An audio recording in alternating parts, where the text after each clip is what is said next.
ప్రియులరా, దేవుని కొరకు జీవుడా, జీవుని కొరకు దేవుడా అనే ఈ ఆలోచనాత్మక సభలలో 3 రోజులుగా అనేకమైన వాస్తవాలు దైవ గ్రంథంలో నుండి మనం ఆలోచించడం జరుగుతుంది.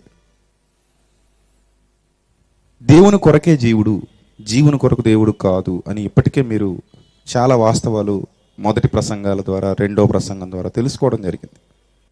అలా మనం చూడగలిగితే ఈరోజు ఒక ఉన్నతమైన వ్యక్తిత్వం కలిగినటువంటి బైబిల్ గ్రంథంలో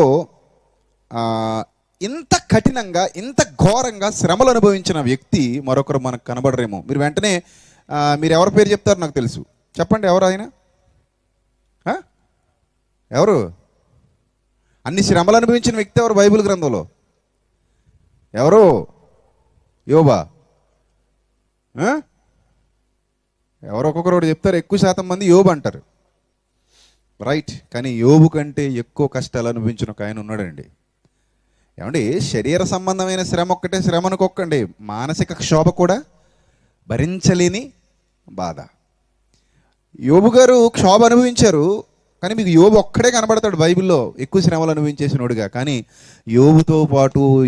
యోబుతో పాటు సమానంగా ఇంకా ఎక్కువగా బాధలు అనుభవించిన ఒక ఆయన ఉన్నాడు. ఆయన పేరే ఇర్మియా. He's a prophet. ఆయన ఒక ప్రవక్త. He was a prophet. ఆయన ఏ విధంగా శ్రమలు అనుభవించాడో చూద్దాం. ఇర్మియా గ్రంథం ఆయన ఏ విధంగా శ్రమలు అనుభవించాడో మొదటిగా మీకు మొదటి అధ్యాయము మొదటి వచనంలోనే ఒక వివరణ కనబడుతుంది. ఇర్మియా గారిని గురించినటువంటి వివరణ. అప్పటికింకా ఆయన ప్రవక్త కాదు. చూడండి జాగ్రత్తగా. ఇర్మియా గ్రంథం మొదటి అధ్యాయము మొదటి వచనం. బెన్యామీను దేశమందలి అనాతోతు అనే ఒక గ్రామం, యెరూషలేముకు 4 మైళ్ళ దూరంలో ఉన్నటువంటి గ్రామం అండి. ఇది యాజకులు నివసించే ప్రాంతం. అనాతోతు అంటే యాజకులు నివసించే ప్రాంతం. ఇది యెరూషలేముకి 4 మైళ్ళ దూరంలో ఉంటుంది. ఈ అనాతోతులో కాపురం ఉన్న యాజకులలో ఒకడై, ఈ ప్రాంతంలో యాజకులు నివసించేవారు. ఈ బెన్యామీను దేశమందలి అనాతోతులో కాపురం ఉన్న యాజకులలో ఒకడై హిల్కియా కుమారుడైన ఇర్మియా వాక్యములు. వీళ్ళ నాన్నగారి పేరు హిల్కియా, అతడు యాజకుడు. ఈ యాజకుడు కుమారుడే ఇర్మియా. ఆమోను కుమారుడైన యోషియా యోదాకు రాజై ఉండగా అతని ఏలుబడి 13వ సంవత్సరమున యెహోవా వాక్కు ఇర్మియాకు ప్రత్యక్షమాయెను. మరియు యోషియా కుమారుడగు యెహోయాకీము యోదాకు రాజై ఉండగాను, యోషియా కుమారుడగు సిద్కియా యోదాకు రాజై ఉండగాను, అతని ఏలుబడి 11వ సంవత్సరాంతము వరకు, అనగా ఆ సంవత్సరమున 5వ నెలలో యెరూషలేము చెరదీసుకొని పోబడు వరకు ఆ వాక్కు ప్రత్యక్షమగుచుండెను. చూడాలి జాగ్రత్తగా. ఇర్మియా గారు పుట్టే కాలానికి యూదా రాజులు, ఇశ్రాయేల్ రాజులు పరిపాలన చేస్తున్నారు. అప్పటికి ఇశ్రాయేల్ రాజ్యం 2గా చీలిపోయింది. యూదా రాజులు పరిపాలన చేస్తున్నారు, ఇశ్రాయేల్ రాజులు పరిపాలన చేస్తున్నారు. అలా పరిపాలన చేస్తున్నటువంటి టైంలో ఇర్మియా గారు ఒక యాజకుడి కడుపున పుట్టాడు, అనాతోతు అనే ఒక చిన్న గ్రామంలో. అలా ఒక యాజకుడి కడుపున పుట్టి ఇర్మియా ఇంకా బాలుడై ఉండగానే దేవుని వాక్కు అతని దగ్గరికి వచ్చింది. ఎందుకు అతని దగ్గరికి దేవుని వాక్కు వచ్చిందో తెలుసా? దేవుని మీద విశేషమైన ఆసక్తి, భయభక్తులు కలిగిన వాడే ఇర్మియా. అందరిలాంటి వ్యక్తిత్వం కలిగిన వాడు కాడు. ఒక యాజకుడి కడుపున పుట్టి ధర్మశాస్త్రాన్ని ఆలోచిస్తూ దేవుని మీద అమితమైన ప్రేమను పెంచుకుని, దేవుని గురించి, దేవుని యొక్క కృప గురించి, దేవుని యొక్క కరుణ గురించి, దేవుడు ఇశ్రాయేలీయుల పట్ల చేసినటువంటి మేలులను గురించి బాగా ఎరిగిన ఒక బాలుడు, ఒక యాజకుని కుమారుడు ఇర్మియా. తండ్రి యాజకుడు, ఆ యాజకుడు కడుపున పుట్టిన కుమారుడు. అతనికి దేవుని మీద విశేషమైన భక్తి, విశేషమైన ప్రేమ. ఆ ప్రేమ, ఆ భక్తి, ఆ ధర్మశాస్త్రాన్ని ఆలోచించటం వల్ల, అతని కళ్ళ ముందు అతని తండ్రి చేస్తున్నటువంటి యాజకత్వాన్ని పరిశీలన చేయటం వల్ల, ఇశ్రాయేలీయుల దేవుడైన యెహోవా అనే మాట తరచుగా అతను వినడం వల్ల అవన్నీ అతనికి గుర్తున్నాయి.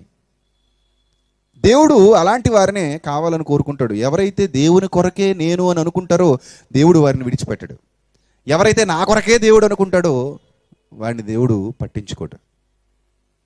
కాబట్టి ఇప్పుడు మీరు జాగ్రత్తగా చూడగలిగితే 4వ వచనం, యెహోవా వాక్కు నాకు ప్రత్యక్షమై ఇలాగు సెలవిచ్చాను. 4వ వచనం, ఇర్మియా గ్రంథం మొదటి అధ్యాయము 4వ వచనం.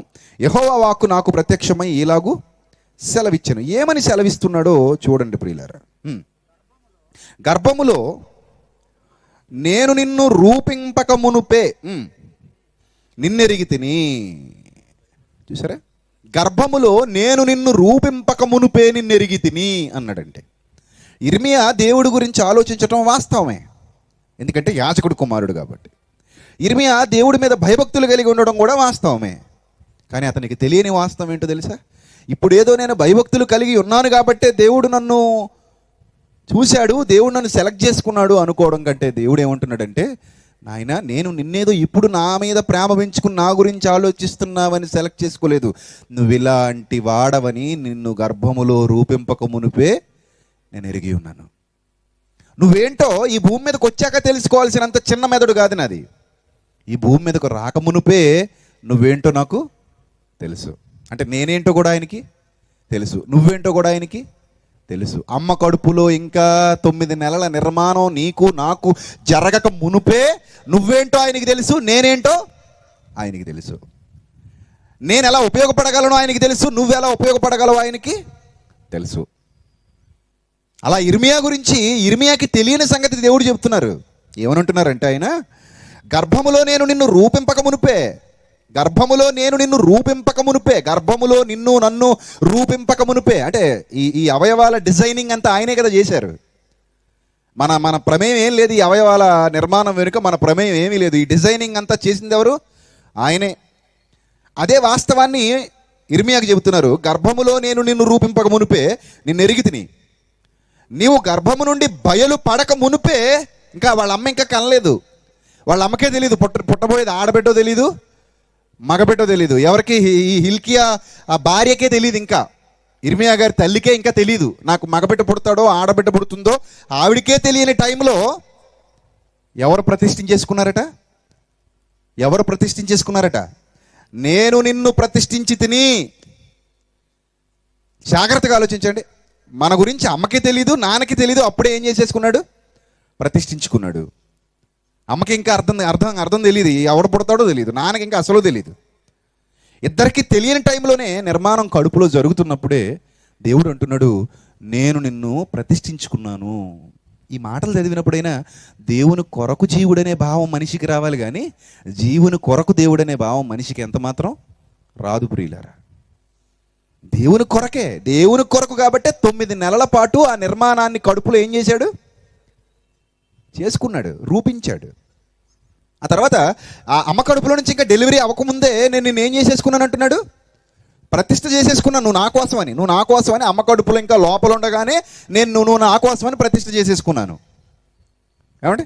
తర్వాత జనములకు ప్రవక్తగా నిన్ను నియమించి తిని, జనములకు ప్రవక్తగా నిన్ను నియమించి తిని అని చెప్పాడు. అని చెప్పగానే ఇర్మియా అంటున్నాడు, అందుకు అయ్యో ప్రభువు యెహోవా చిత్తగించుము, నేను బాలుడను కదా, చిన్నోడిని కదయ్యా, నీకు నేనే ఉపయోగపడగలను. చూసారా, ఇప్పుడు కూడా చాలామంది వాక్యం చెబుతుంటే ఏమంటారు తెలుసా? వాళ్ళు చిన్నోడండి, లేకపోతే వాడు యవనస్తుడండి. మరి వాక్యం ఎవరు చెప్పాలండి? ఎవరు చెప్పాలి? పండు ముసలోడు చెప్తే బాగుంటుందండి. అనుభవజ్ఞుడు. మరి ఈడెవడు? అనుభవలేనోడు. బొత్తిగా కుర్రోడైపోయే, లేకపోతే బొత్తిగా యవనస్తుడైపోయే. అంటే వాక్యం ప్రకటించడానికి యవనస్తుడి సెట్ కాడనే భావన క్రైస్తవ్యులు ఉందా లేదా? ఉంది. కానీ చాలామంది ఏమనుకుంటారు, ఏమంటే బాగా పండు ముసలుడైపోయి తలనెరిసిన వృద్ధుడైపోయి అలాంటి వాడైతే చక్కగా వాక్యం చెప్తాడు, కానీ కుర్రాళ్ళు సరిగా వాక్యం చెప్పలేరండి, యవనస్తులు సరిగా వాక్యం చెప్పలేరు అనుకుంటారు. ఇశ్రాయేలీలకు కాదు, ఇశ్రాయేలు రాజులకు కాదు, ఐగుప్తీలకి, ఈ చుట్టుపట్ల ఆ చుట్టుపట్ల ఉన్న మిగిలిన దేశాలకి ఒక ప్రవక్త చేత దేవుడు బుద్ధి చెప్పించాడు. ఆ ప్రవక్తే ఇర్మియా. కేవలం ఇర్మియా గ్రంథం ఇశ్రాయేలీలకు మాత్రమే రాయబడింది అనుకుంటే పొరపాటు. ఐగుప్తీల్ని కడిగి పాకం పెట్టేశాడు, ఫరో రాజుల్ని పరుగులెత్తించేశాడు. ఇంకా చాలామందికి బుద్ధి చెప్పాడు. ఆ చుట్టుపట్ల ఉన్న అనేక దేశాలకు బుద్ధి చెప్పించాడు దేవుడు ఒక ఇర్మియా అనే ఒక ప్రవక్త చేత. చాలామంది ప్రవక్తలు కేవలం ఇశ్రాయేలీలకు ప్రకటించారు, యూదులకు ప్రకటించారు. కానీ ఇర్మియా చాలా స్పెషాలిటీ ఉన్నవాడు. ఎంత స్పెషాలిటీ అంటే కేవలం వాళ్ళకే కాకుండా ఐగుప్తీయులకి బుద్ధి చెప్పాడు, ఆ చుట్టుపక్కల ఉన్న అనేక దేశాల వాళ్ళకి బుద్ధి చెప్పాడు. మీరు ఇర్మియా గ్రంథం అధ్యాయం చదువుకుంటూ వెళితే చివరికి వెళ్ళేసరికి 38, 39, 40 అధ్యాయాలు దాటేసరికి ఒక్కొక్క అధ్యాయం దగ్గర ఒక్కో దేశం పేరు కనబడుతూ ఉంటుంది.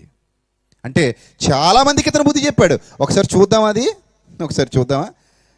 చూద్దాం ప్రియులరా, ఆయన ఎవరెవరికి బుద్ధి చెప్పాడు చూద్దాం. 44వ అధ్యాయం మొదటి వచనం, మిగ్దోలులో కానీ, తహపనేసులో కానీ, నోపులో కానీ, పత్రోసులో కానీ ఐగుప్తు దేశ వాసము చేయుచున్న అంటాడు. అంటే అప్పటికి యూదులు ఎక్కడుంటున్నారు?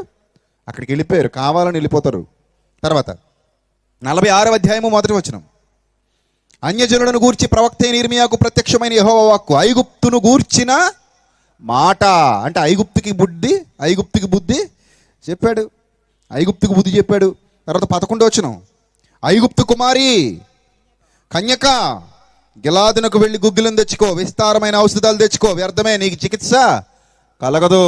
ఎవరికి? ఐగుప్తీయులకి. ఈజిప్ట్ సివిలైజేషన్ అంటే చాలా గొప్పది. అలాంటి ఐగుప్తీయులకి ఒక చిన్న బాలుడు, ఒక యాజకుడు, ఒక అనాతోతులో పుట్టిన ప్రజల దృష్టిలో అయితే అనాతోతులో పుట్టిన అనామకుడు ప్రజల దృష్టిలో అయితే, కానీ దేవుని దృష్టిలో అనాతోతులో పుట్టిన మహాప్రవక్త ఇర్మియా. చాలా గొప్పవాడు. ఇంకా చూడండి ఎవరెవరికి బుద్ధి చెప్తున్నాడు. 47 ఈ 46వ అధ్యాయం అంతా ఐగుప్తీయులకి పడద్దు ఫుల్లుగా. తర్వాత 47లో కూడా చెప్తాడు చూడండి, ఫరో గాజాను గొట్టక మునుపు ఫిలిస్తీయులను గూర్చి ప్రవక్త అయిన ఇర్మియాకు ప్రత్యక్షమైన యెహోవా వాక్కు. తర్వాత 48 మొదటి వచనం, మోయాబును గూర్చినది. చూసారా, మోయాబును గూర్చినది ఎవరిని వదలలేదండి. చాలా మందికి చాలా గట్టిగా చెప్పాడండి. 49వ అధ్యాయం మొదటి వచనం చూడండి. 49వ అధ్యాయము మొదటి వచనం చూడండి, అమ్మోనీయులను గూర్చి. 50 అధ్యాయం మొదటి వచనం చూడండి. బబులోన్ అంటే మాటలు అనుకుంటున్నారు అప్పటికి. బబులోన్ అంటే ప్రపంచాన్ని పరిపాలించిన మొట్టమొదటి మహాసామ్రాజ్యమే బబులోను మహాసామ్రాజ్యం. నెబుకద్నెజర్ అనే రాజు ఈ ప్రపంచాన్ని పరిపాలించాడు. మొట్టమొదటి మహాసామ్రాజ్యం నెబుకద్నెజర్ పరిపాలించిన బబులోను సామ్రాజ్యం. ఆ బబులోను సామ్రాజ్యానికి విరోధంగా ప్రవచనాలు అంటే ఎంత గట్స్ ఉండాలి తెలుసా? కానీ ఇర్మియాకి అలాంటి భయాలు ఏం లేవు. మీకు ఒక విషయం చెప్తానండి ఇర్మియా గురించి, ఆశ్చర్యపోతారు. చూపిస్తాను ఇప్పుడు. బబులోనును గూర్చియు కల్దీల దేశమును గూర్చియు ప్రవక్త అయిన ఇర్మియా ద్వారా యెహోవా సెలవిచ్చిన వాక్కు. నెబుకద్నెజర్కే గడ్డి పెట్టేశాడు ఇర్మియా. కల్దీల దేశానికే బుద్ధి చెప్పాడు ఇర్మియా. మామూలుడు కాదండి ఇర్మియా అంటే.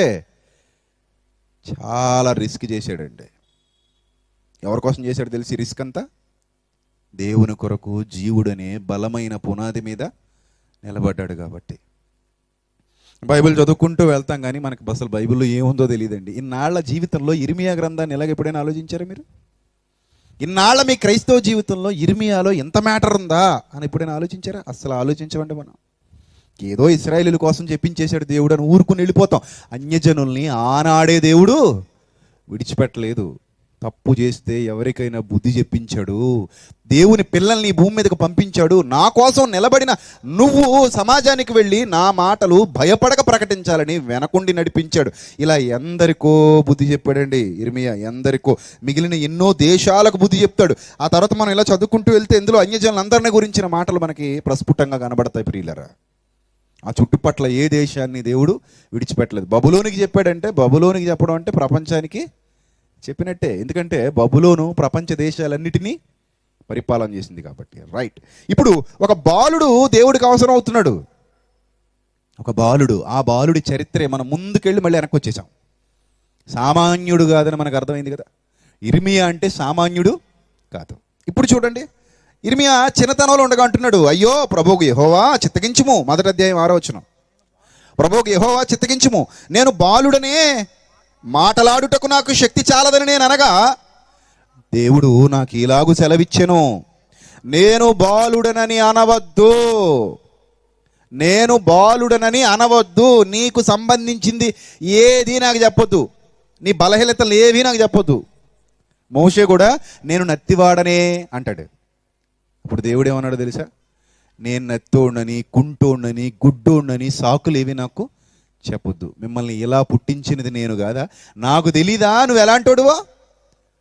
నువ్వు ఎలాంటోడువో 9 నెలలు అమ్మ కడుపులో నా కోసం నేను నిర్మించుకున్నప్పుడు నువ్వు ఎలాంటోడువో నాకు తెలీదా? నేను కుంటోండి కదా ప్రభువా, నేను గుడ్డోండి కదా ప్రభువా, నేను మోగోండి కదా ప్రభువా, నేను చెవిటోండి కదా ప్రభువా అని సాకులు చెప్పొద్దు.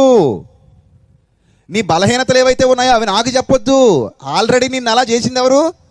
నేనే కదా. నాకు తెలీదా నువ్వేంటో? నాకు తెలీదా నువ్వు ఎలా ఉన్నావు? నువ్వు వచ్చి నాకు చెప్పుకోవాలా? ప్రభువా నేను ఇలా కదా ప్రభువా, నేను అలా కదా ప్రభువా, నువ్వు చెప్పుకోవాలా నాకు? నువ్వు చెప్పాల్సిన అవసరం లేదు. అక్కడ నిన్న మోషేకి అదే చెప్పాడు దేవుడు. మోషే చరిత్ర మనం నిన్న విన్నాం. మోషేకి అదే చెప్పాడు. ఇప్పుడు ఇర్మియాకు కూడా అలాగే చెప్తున్నాడు. ఏమన్నా తెలుసా? నేను బాలుడును అనవద్దు, నేను నిన్ను పంపు వారందరి యొద్దకు నీవు పోవలెను. అంటే నువ్వెవరి సాధనానివి? నా సాధనానివి. ఎప్పుడు ఎన్నుకున్నాను నేను నిన్ను? అమ్మ కడుపులో ఇంకా నువ్వు నిర్మాణమే ప్రారంభించలేదు, ఇంకా నీకు నిర్మాణమే ప్రారంభించబడలేదు. అప్పుడే నేను నిన్ను ఎన్నుకున్నాను. నేను నిన్ను పంపు వారందరి యొద్దకు నీవు పోవలెను, నీకు ఆజ్ఞాపించిన సంగతులన్నీ చెప్పవలను. వారికి భయపడకుము, నిన్ను విడిపించుటకు నేను నీకు తోడై ఉన్నాను. నిన్ను విడిపించుటకు నేనే నీకు తోడై ఉన్నాను. ఎవరికయ్యా నువ్వు భయపడాలి? వెళ్ళు, సమాజంలోనికి వెళ్ళు, ఉన్నతమైన దేవుని మాటల్ని సమాజంలో ఉన్నతంగా ప్రకటించు. ఎవరికి భయపడాల్సిన అవసరత లేదు. చెడిపోయిన ఈ సమాజానికి, పాడైపోయిన ఈ సమాజానికి సత్యవాక్యాన్ని చెప్పడానికి నువ్వు భయపడ్డవేంటి? ఈ సమాజం ఏమైనా మంచిదా? ఈ సమాజం ఏమైనా నీతి కలిగిందా? ఈ సమాజం ఏమైనా యథార్థంగా నడుస్తుందా? ఈ సమాజం ఏమైనా దేవుని కోసం బ్రతుకుతుందా? దేవుని గురించి ఆలోచిస్తుందా? ఇలాంటి సమాజానికి దేవుని వాక్యం చెప్పడానికి నువ్వెందుకు భయపడాలి? నువ్వు వెళ్ళు ఇర్మియా, నేనున్నాను, నీ వెనక నేనున్నాను. నువ్వు వెళ్ళు, నువ్వెవరికి భయపడొద్దు, నువ్వెవరికి భయపడాల్సిన అవసరం లేదు. నువ్వు వెళ్ళు, నువ్వు నా కోసం, నువ్వు నా పనిలో సాధనానివి. నేను నిన్ను ఏర్పరచుకున్నాను, నువ్వు నా పనికి ఉపయోగపడాలని నిన్ను నేను ఏర్పరచుకున్నాను. అప్పుడు యెహోవా చేయి చాపి నా నోరు ముట్టి ఇలాగూ సెలవిచ్చాను, ఇదిగో నేను నీ నోట నా మాటలు ఉంచి ఉన్నాను. నువ్వు సామాన్యుడు కాదు, దేశాలకే బుద్ధి చెబుతావు, అనేక మందికి బుద్ధి చెబుతావు. అందుకే ఏమంటున్నాడు తెలుసా? పెళ్ళగించుటకు, విరగ్గొట్టుటకు, నశింపజేయుటకు, పడద్రోయుటకు, కట్టుటకు, నాటుటకు నేను ఈ దినమున జనముల మీదను రాజ్యముల మీదను నిన్ను నియమించి ఉన్నాను. ఈ మాటలు ఇర్మియాకి చెబుతుంటే ఇర్మియాకి తన జీవిత పరమార్థం ఏంటో అలా కళ్ళ ముందు కదలాడింది. అవును ప్రభువా, నేను నీ కోసం ప్రభువా, నేను నా కోసం పుట్టలేదు ప్రభువా అని అమ్మ కడుపు వైపు చూస్తుంటే, అమ్మా నేను నీ కడుపులో ఉన్నప్పుడు 9 నెలల కాలంలో నేను పుట్టబోతున్నానని నీకు తెలుసా అని అంటే అమ్మకు తెలుసా? తెలీదు. కానీ ఆయనకు తెలుసు. ఇప్పుడు నేను అమ్మ కోసమా ఆయన కోసమా? అమ్మ కోసమా ఆయన కోసమా? ఆయన కోసం. నాన్న నేను ఇంకా 9 నెలలు అమ్మ కడుపులో ఉన్నప్పుడు, నేను ఇంకా భూమి మీదకి రాకమునుపు ఈ ఇర్మియా అనేవాడు వస్తున్నాడని నీకు తెలుసా నాన్న? హిల్కియా. నాకు తెలియదు నాయన. అలాంటప్పుడు నేను హిల్కియా అనే మా నాన్న కోసమా లేకపోతే నా పరలోకపు తండ్రి కోసమా? హిల్కియా అనే మా నాన్న కోసమా పరలోకపు తండ్రి కోసమా అంటే పరలోకపు తండ్రి కోసమే తప్ప హిల్కియా అనే మా నాన్న కోసం అయితే కాదు. కానీ ఇది తెలియక చాలామంది ఏమంటారు, నువ్వు ఎవరి కోసం పుట్టావురా? మా అమ్మ కోసం. నువ్వెవరి కోసం పుట్టావురా? మా నాన్న కోసం. కొంచెం యవ్వనానికి వచ్చాక దరిద్రుడు ఏమంటాడు తెలుసు? నువ్వు ఎవరి కోసం పుట్టారంటే పలానా పిల్ల కోసం అంటాడు దరిద్రుడు. కాలేజీకి వెళ్ళేంత వరకు అమ్మ నాన్న అంటాడు, కానీ కాలేజీకి వెళ్ళాక నువ్వు ఎవరి కోసం పుట్టారా? కాదు, దానికోసం. నువ్వు ఎవరి కోసం పుట్టావు అమ్మ తల్లి అంటే ఇంక వీడి కోసం, ఈ జంపాల జుట్టోడు కోసం.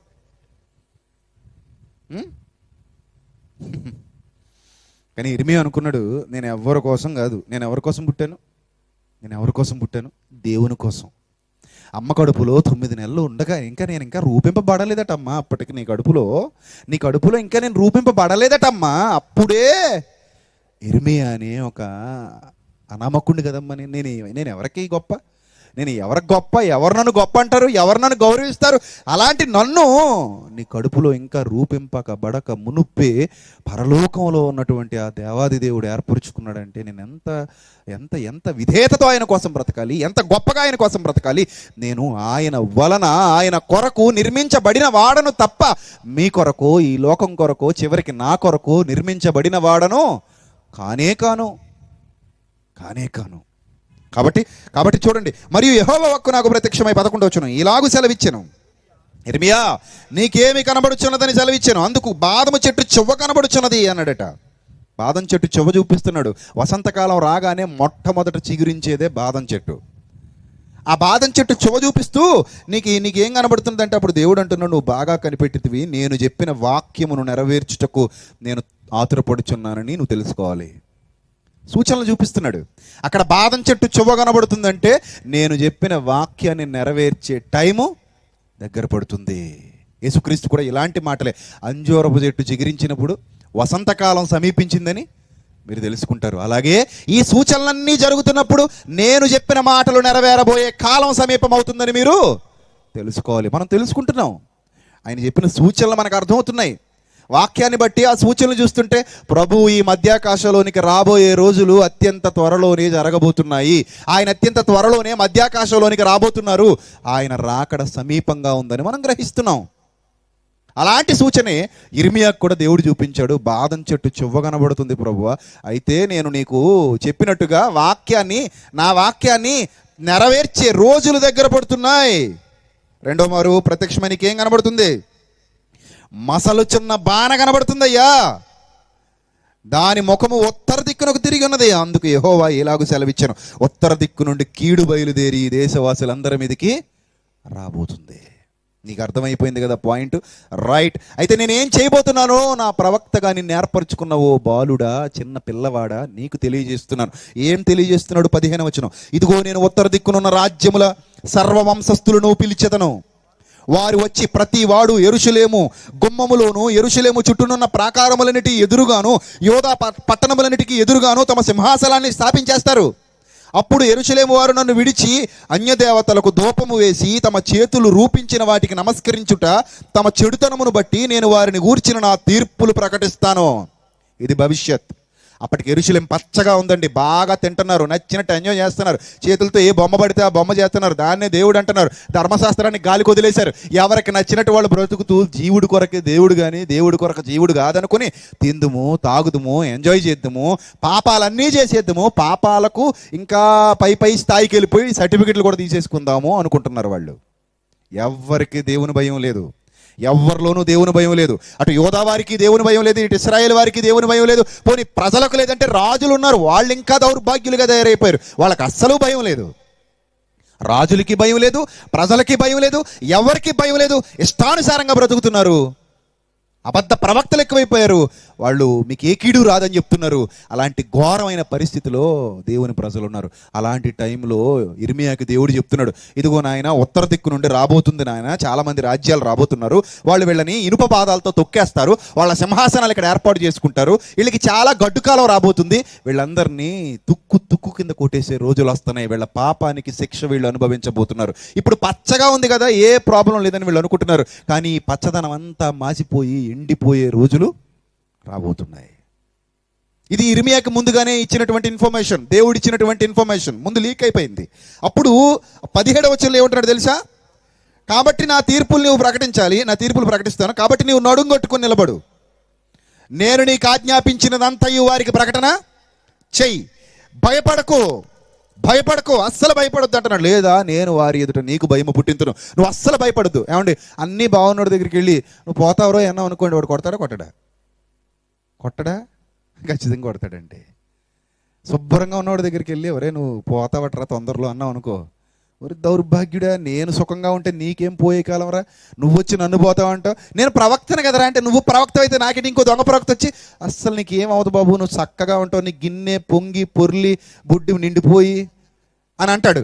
అలాగన్నప్పుడు ఇర్మియా వచ్చి అంటాడు, లేదు వాడు చెప్పేది అబద్ధం, వాడు అబద్ధ ప్రవక్త, నువ్వు పోతావు రోయ్ అన్నాడు అనుకో, కోపం వస్తుందా రాదా? ఎవరి మాట నమ్ముతారు? బాగుంటావన్న అబద్ధ ప్రవక్త మాట నమ్ముతారు తప్ప పోతావు రోయ్ అన్న నిజమైనోడు మాట నమ్ముతారా? నమ్మరు. ఇర్మియా కూడా అదే పరిస్థితి అండి. మీరు చదవండి ఇర్మియా గ్రంథం అంతా అదే పరిస్థితి. అబద్ధ ప్రవక్తలు వస్తుంటారు, ఇతనేమో నిజాలు చెప్తుంటాడు, వాళ్ళు వచ్చి అంటారు లేదు ఇర్మియా అనేవాడు చెప్పేది అంతా అబద్ధం, యెరూషలేముకి ఏం అవ్వదు, పచ్చగా అలాగే ఉంటుంది అని అబద్ధాలు చెప్తూ ఉంటారు. ఇక్కడ 10 మంది ప్రవక్తలు, 20 మంది ప్రవక్తలు, 30 మంది ప్రవక్తలు మాట్లాడుతుంటారు, ఈ పక్కన ఒక్కడే మాట్లాడుతుంటాడు.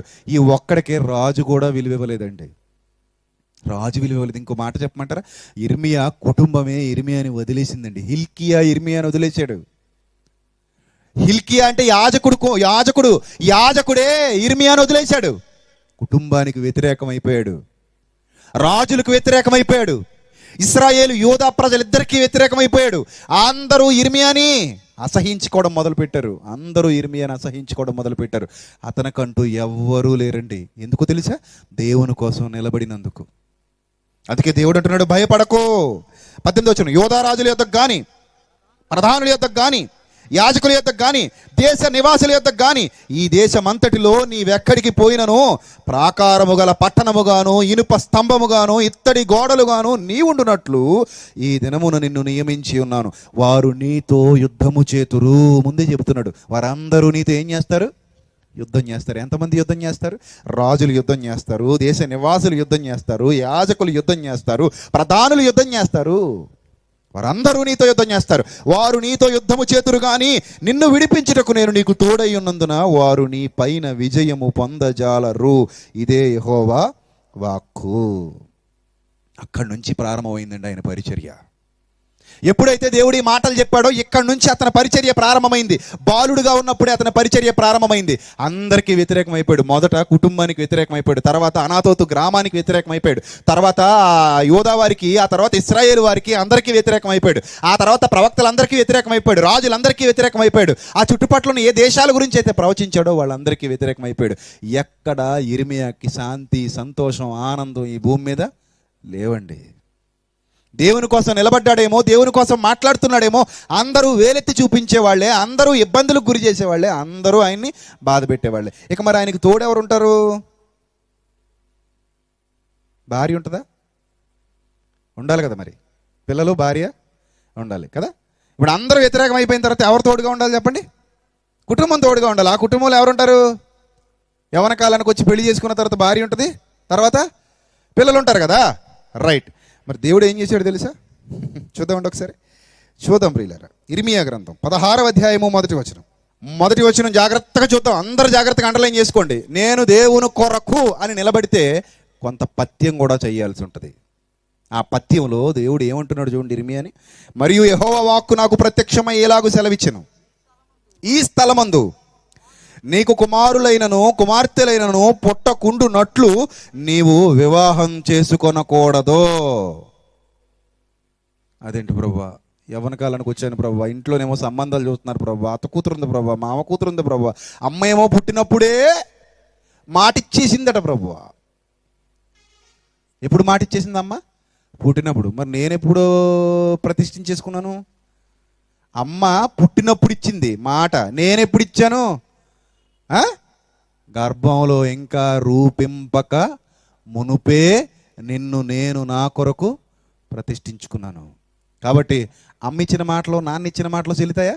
చెల్లవు. అసలు నీకు పిల్లలే పుట్టకూడదు నాయన, నువ్వు అసలు పెళ్ళే చేసుకోకూడదు నాయన అన్నాడు. ఏమండి, ఎవరైనా ఉంటారండి ఇక్కడ దేవుని కోసం నేను ఉన్నానని వస్తారు ఎవరైనా? అలాంటి అవకాశం ఉంటే అస్సలు రారండి. బాబు ఎర్రకపోయి ఇరుక్కుపోయాను, నీ ప్రతిష్టకో దండం, నీకో దండం, నీ కోసం బతకడానికి ఏంటి ఈ జీవితంలో పెళ్ళి కూడా వద్దా? మరి మా మొదటి తరాల్లో చేసుకోలేదా? మా నాన్న చేసుకోలేదా? మా అమ్మ చేసుకోలేదా? నువ్వు ఇంతకు ముందు పుట్టించిన మోషే చేసుకోలేదా? అబ్రహాం చేసుకోలేదా? వాళ్ళందరికీ ఒక లెక్క, నీకొక్కడికి ఒక లెక్క. నేను ఎవరికి ఏ లెక్క నియమిస్తే అదే లెక్క. నా లెక్క తప్పడానికి వీలు లేదు. ఇర్మియా అసలు నువ్వు పెళ్ళే చేసుకోవడానికి వీలు లేదు. ఎవరండి ఒప్పుకుంటారు? యవ్వన కాలంలో ఉన్నోళ్ళు ఎవరండి ఒప్పుకుంటారు? ఎవరు ఒప్పుకోరు. పెళ్ళంటే ఎగిరి గంతులేసేసి సమాజం. ఒక్కొక్కడికి ఒక పెళ్ళి సరిపోక 5 పెళ్ళిళ్ళు 6 పెళ్ళిళ్ళు కూడా చేసేసుకుంటాడు. ఒక్కొక్కడికి ఒక్కో భార్య సరిపోక 4 కావాలి, 3 కావాలి. ఇలాంటి దౌర్భాగ్యులు ఉన్న సమాజం ఇది. ఇలాంటి సమాజంలో నువ్వు అసలు పెళ్ళి చేసుకోకూడదు, పిల్లల్ని కనకూడదు అన్నాడండి. ఏమంటే ఎంత కఠినమైన మాట తెలుసా? అది ఎంత కఠినమైన మాట తెలుసా? అటు కుటుంబం లేదు. ఎవరికైనా కుటుంబం పోయినప్పుడు ఏమనిపిస్తుందో తెలుసా? లేదులే, నేను ఏదో అమ్మాయిని, మంచి అమ్మాయిని పెళ్లి చేసుకుంటాను కదా, మంచి అమ్మాయిని పెళ్లి చేసుకున్న తర్వాత నాకు పిల్లలు పుడతారు కదా, నేను ఇంటికి వెళ్ళిన తర్వాత నా ఒడిలోకి వచ్చి నాన్నని కూర్చుని నా బిడ్డ నాకు ఉంటాడు, వాడిని చూసి నేను కొంత కష్టం మర్చిపోవచ్చు, నా భార్య నాకు ఆదరించే సాటి అయిన సహాయంగా ఉంటుంది, నాకు ఆమెను చూసి నా బాధను నేను మర్చిపోవచ్చు, కొంతవరకు నాకు ఈ ఒత్తిడి తగ్గిపోద్ది అని అనుకుంటారు. చాలామంది మానసిక నిపుణులు కూడా ఏం చెప్తారు తెలుసా? బయట ఎంత ఒత్తిడి ఉన్నా ఇంటికి వచ్చి పిల్లల్ని చూసుకునేసరికి, భార్యను చూసుకునేసరికి భర్తకు ఆ ఒత్తిడి ఏమవుతుందట?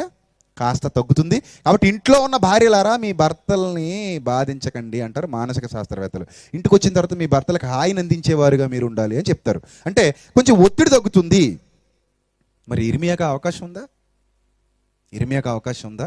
నువ్వు అసలు పెళ్ళే చేసుకోకూడదు, వివాహం ఘనమైనదని ఆదాము హవ్వలను ఫలించమని చెప్పిన దేవుడే ఇర్మియా దగ్గరికి వచ్చేసరికి నీకు పెళ్ళొద్దు నాయన, నువ్వు 100% నా పనిలోనే ఉండాలి, 100% నువ్వు నాకు ఉపయోగపడాలి, 100% నువ్వు నాకు ఉపయోగపడాలి, పెళ్లిలో నువ్వు అసలు చిక్కుకోవద్దు, పెళ్లి నీకు వద్దు నాయన, నువ్వు అసలు పెళ్లిలో ఉండకూడదు నాయన, నీ కుమారులొద్దు, ఈ స్థలమందు కుమార్తెలొద్దు.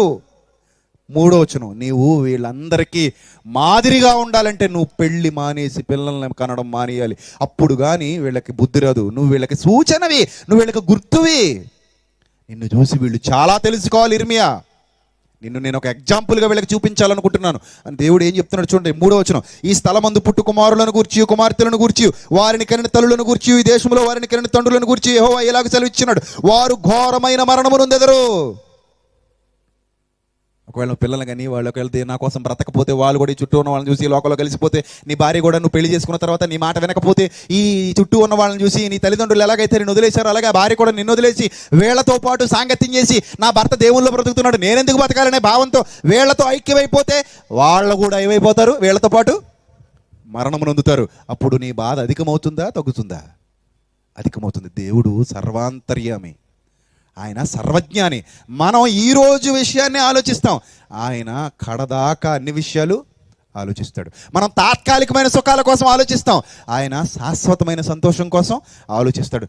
దేవుడు ఎప్పుడు ఎవరికి అన్యాయం చేసేవాడు కాడు. బుద్ధి చెప్పాలనుకున్నప్పుడు ఇర్మియాతో చెప్తున్నాడు, ఇర్మియా నువ్వు అందులోకి వెళ్ళొద్దు, ఎందుకంటే వీళ్ళందరూ ఈ తల్లులు ఈ తండ్రులు ఈ పిల్లలు వీళ్ళందరూ మరణమునుందే రోజు ఒకటి రాబోతుంది. అప్పుడు ఏం జరుగుతుందో తెలుసా? వారిని గూర్చి రోదనమే చేయబడదు, ఏడ్చే వాళ్ళు కూడా ఉండరు వాళ్ళు చస్తే. ఇర్మియా, వాళ్ళు చేసిన పాపం మామూలు పాపం కాదు, వాళ్ళు ఘోరమైన దుష్కార్యాలు చేశారు, ఘోరమైన దుష్కార్యాలు. ఎక్కడా నా కోసం బ్రతకాలన్న ఆలోచనే వాళ్ళ మెదడులో లేదు, నా కోసం జీవించాలన్న ఆలోచనలే వాళ్ళకి లేవు. ఎప్పుడు లోకం వైపే చూశారు, ఎప్పుడు లోకాన్నే వెంబడిస్తున్నారు, ఎప్పుడు లోక సంబంధంగానే ఆలోచిస్తున్నారు. వాళ్ళ బ్రతుకులు బాలేదు, వాళ్ళ ఆలోచన విధానం బాలేదు, వాళ్ళ జీవితం బాలేదు. అందుకే వాళ్ళ గురించి ఏడ్చే వాళ్ళు కూడా ఉండరు.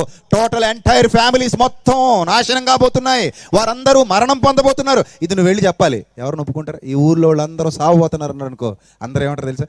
పిల్ల పాపలతో హాయిగా ఉంటే పెళ్ళి పెటాకులు లేనోడివి, అమ్మా నాన్న వదిలేసినోడివి, నువ్వు వచ్చి మా సుఖాన్ని చూడలేక పచ్చగా ఉన్న మమ్మల్ని చెప్పిస్తావురా, కొట్టండి రాయండి అంటారు. అవునా? అదే పరిస్థితి వచ్చిందండి పాపం ఇర్మియా గారికి. కొట్టారండి ఆయన్ని, కారాగారంలో పడేశారు. చాలా రోజులు అతని జీవితం జైల్లో మగ్గిపోయింది. ఇంకొక విషయం చెప్పమంటారా?